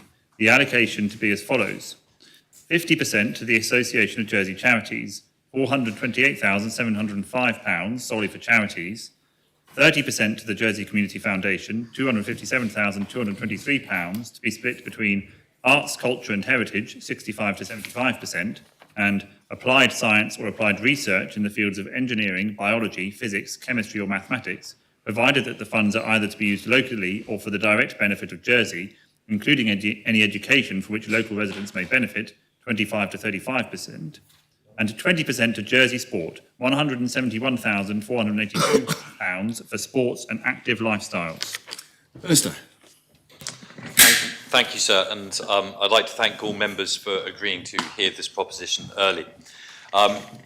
As members will be aware, sir, this proposition is brought to the State Assembly every year, as it is the responsibility of the Assembly to approve the distribution of proceeds from the Channel Islands Lottery. This year, we have a total of £857,410 to be distributed, and have proposed that this be split across 3 organisations for onward distribution to charities. Members will be aware that the proceeds have historically been split 50-50 between the Association of Jersey Charities and the Jersey Community Foundation, where the JCF allocation was divided between arts, culture and heritage, applied sciences or research, and sport. The 2023 Review of Sport and Physical Activity recommended that when the conditions are appropriate, the function to distribute funding from the Channel Islands Lottery for sports projects should be given to Jersey Sport. Having engaged with both Jersey Sport, the AJC and the JCF, we now consider that it is appropriate for Jersey Sport to take on that sports element and that is currently managed by the JCF. Both organisations are supportive of this transfer, which will reduce administrative costs and provide better access for sporting organisations to seek support. As with previous years, each distributing entity will have a service level agreement with government to ensure proper oversight and reporting, as well as regular meetings with ministers and officers. And it is indeed that the addition of Jersey Sport to the kind of formula that led to the slight delay in getting this out, and hence the request to hear the proposition early. Finally, I'd like to recognise the excellent work done by our local charitable sector and by the Association of Jersey Charities and the Jersey Community Foundation. Their work supports a huge range of good causes and makes a valued impact on our community, which I know is all States members will have had throughout their time in the States. They will have worked with the AJC and with the JCF and indeed with Jersey Sport at different times. And I'm sure that all States members agree with me that we do value their work and we hope they can continue it long into the future. Thank you, sir. Proposition seconded. Does any member wish to speak? Deputy Stevenson. Thank you, sir. I just want to take a quick moment to thank all those involved in the work to get us to a point that we are today with a proposition that includes giving that proportion of the funds from the lottery proceeds to Jersey Sport for onward distribution, rather than having, as the Minister explained, a separate body to do it, as has been the case previously. During my time as Assistant Minister with responsibility for sport, I commissioned the review of sport and physical activity, which was delivered in November 2023, and as the Minister pointed out, this move was one of the recommendations for there, and it referred to when the conditions are appropriate. Now, the conditions weren't appropriate at the time, but I'm encouraged that the Minister and his team clearly think that they are now.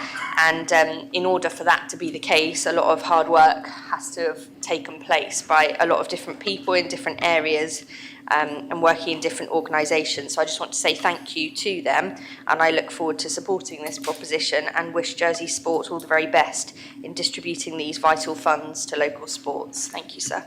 Does any other member wish to speak? Taddy?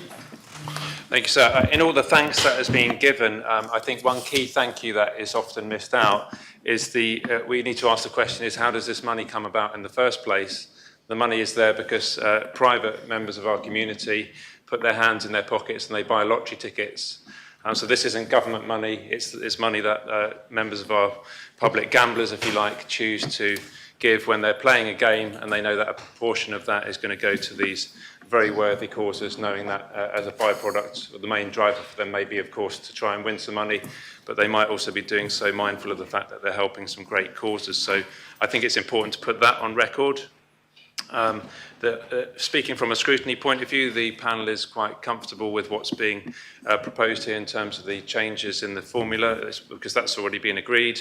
I certainly, on a personal level, look with some interest to see especially how the 10% or so which is going to be allocated towards science and research fields, biology, engineering, ecology, physics, chemistry and maths. So I think there's a great potential there for some great use, and it would be good to keep an eye on how all of these funds may actually make some tangible differences in the future. One of the comments that we have made as a panel is, I suppose, to keep an overall view of the direction of travel on the health of the lottery, so a health check, if you like. We've published in our comments a table showing the last 5 years, but I've also got some statistics for a couple of years before that. So going back to 2019, for example, the revenue from the Channel Islands Lottery was £1 million. In 2020, it was £1.4 million. And then, as our table shows, in 2021, there was a 1.5 million total that was available for distribution. And that seems to have dipped, so it does fluctuate. But in 2022, it was less than 1 million. 2023, it was only 633,000. It just tipped over 1 million again in 2024, but this sum that's being distributed this time is, again, it's £857,000. And I think when we take into account inflation over that period, there does seem to be a downward trend in the amount of money that the Channel Islands Lottery is raising.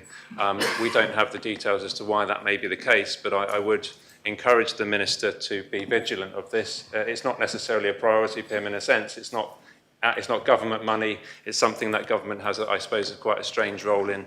He needs to bring this proposition, but it's something that doesn't necessarily even need to involve government, you could argue.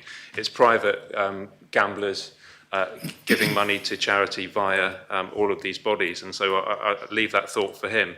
But I think the question does need to be asked as to whether or not some kind of novelty needs to be introduced into the Channel Island Lottery, whether, for example, and these are just initial thoughts, not necessarily being well thought through, but do we need to have a Channel Island Lottery now? Would it be better actually if we just had a Jersey Lottery?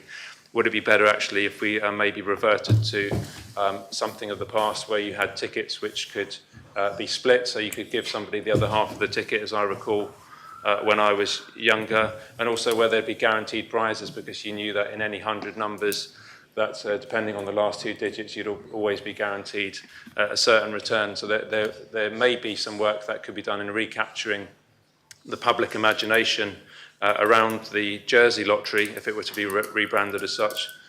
But albeit that that needs to be countered, of course, by a wider governmental consideration of what the gambling strategy is in Jersey and what kind of encouragement, if any, government wants to be giving to members of the public to gamble in this, what is a rather traditional way, of course, in the face of increasing online, dare I say, temptation when it comes to gambling.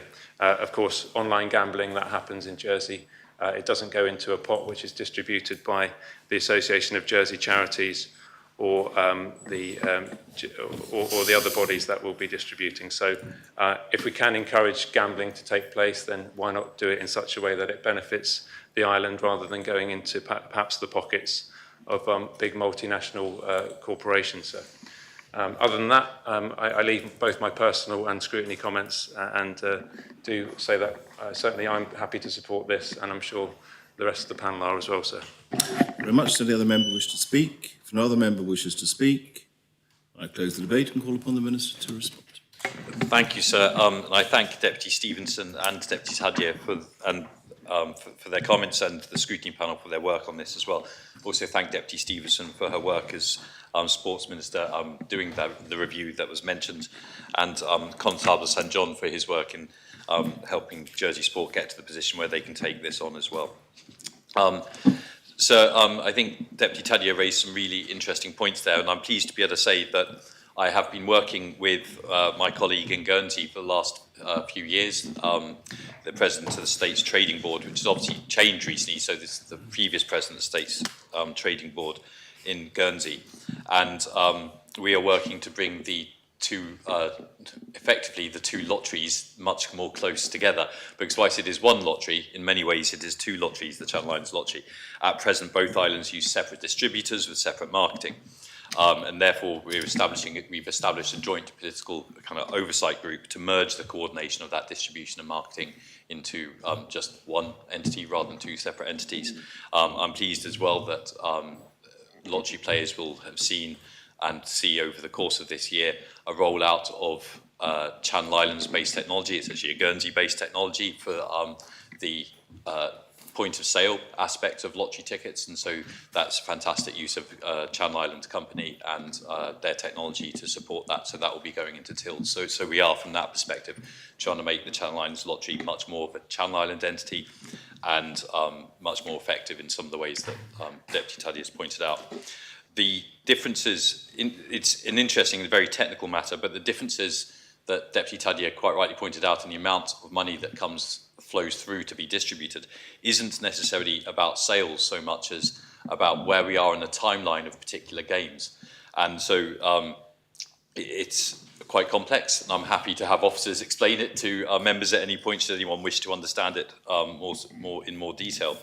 But depending on when a new game is bought, that is a cost to the lottery, and so if that falls in a particular year, then the proceeds from that year will be lower than a year where new games aren't bought.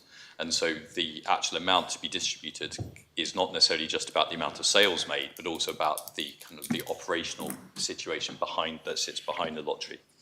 And so with that, I say also, if the sales remain equal this year as they were last year, then I think we won't expect so many games to have been bought this year, so we could expect an increase in proceeds to be distributed next year, for instance. So that's something which is likely to happen.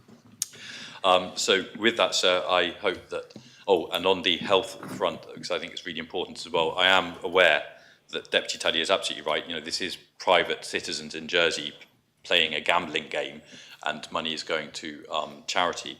And obviously gambling is a double-edged sword. It can be fun and it's done responsibly, but there are people who struggle with gambling and gambling addiction, and that is something that have been for a while in live discussion with the Jersey Gambling Commission, and they do provide support, and they've worked to provide support to islanders who feel they're caught up in that gambling addiction, and those resources can be found on the the Jersey Gambling Commission's website and the Channel Islands Lottery website, which promotes responsible gambling. But I think it's a discussion that, as states members, that's one that we're, quite rightly involved in. But with that, sir, I do ask members to support this proposition and call for the appel. Thank you. That is called for. I invite members to return to their seats. And I ask the greffier to open the voting and members to vote.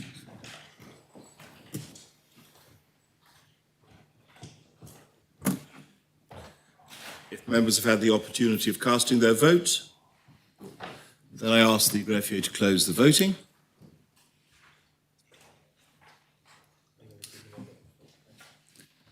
The proposition has been adopted. 40 votes for, no votes contre, no abstentions. That concludes a public business, and I call upon Deputy IA, the Chair of PPC, to propose the arrangements for future business. Thank you, sir. There have been a few changes to the arrangement of public business since the publication of the Consolidated Order Paper. As I informed members in my speech on Tuesday, the draft elections Senators Amendment Law has been lodged and listed for the first meeting in September.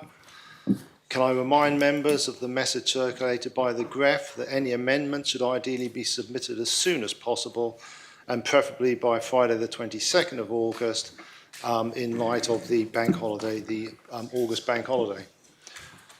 Given what has happened this week with referrals to scrutiny, there are a number of items that have been moved to meetings after the summer recess. The draft tenancy amendment law P424 has been moved to the 9th of September. The draft recovery and resolution amendment law has been listed for the 30th of September, and the draft harbours and safety amendment regulations have been listed for the 21st of October. I would anticipate that the meeting on September the 9th taking some time, as we have both the residential tenancy legislation and the Senators' legislation to be debated, alongside other matters of public business, not least of which is the proposed revision of the Code of Conduct proposed by PBC ourselves. We will therefore likely need Tuesday, Wednesday and Thursday to address all the business, but I would recommend that members leave Friday open as well, because in all probability we will be sitting on Friday. All of these should already be in members' diaries as continuation days. With that, sir, I propose the arrangement of public business for future meetings. Thank you, sir. Members approve the arrangement. Deputy Tadier? Deputy Tadier? Thank you. Does the Minister consider that the sitting... Minister, not yet, he says. Minister for PPC, the Chair. Does he consider that the sitting on the 9th, that starts on the 9th, will be so long that it may be worth considering that we come in a half a day early and start on Monday afternoon? Yes, I thank the Deputy for that consideration. We are actually having a meeting of PPC next week on Tuesday, I believe, and I think it would be necessary for us to discuss that, and if there is any changes, obviously we'll notify members in the usual way. Thank you, sir. Very well. It appears that members agree the arrangements for future business. That concludes the business of the Assembly, and we stand adjourned until 9:30 a.m. on the 9th of September 2025.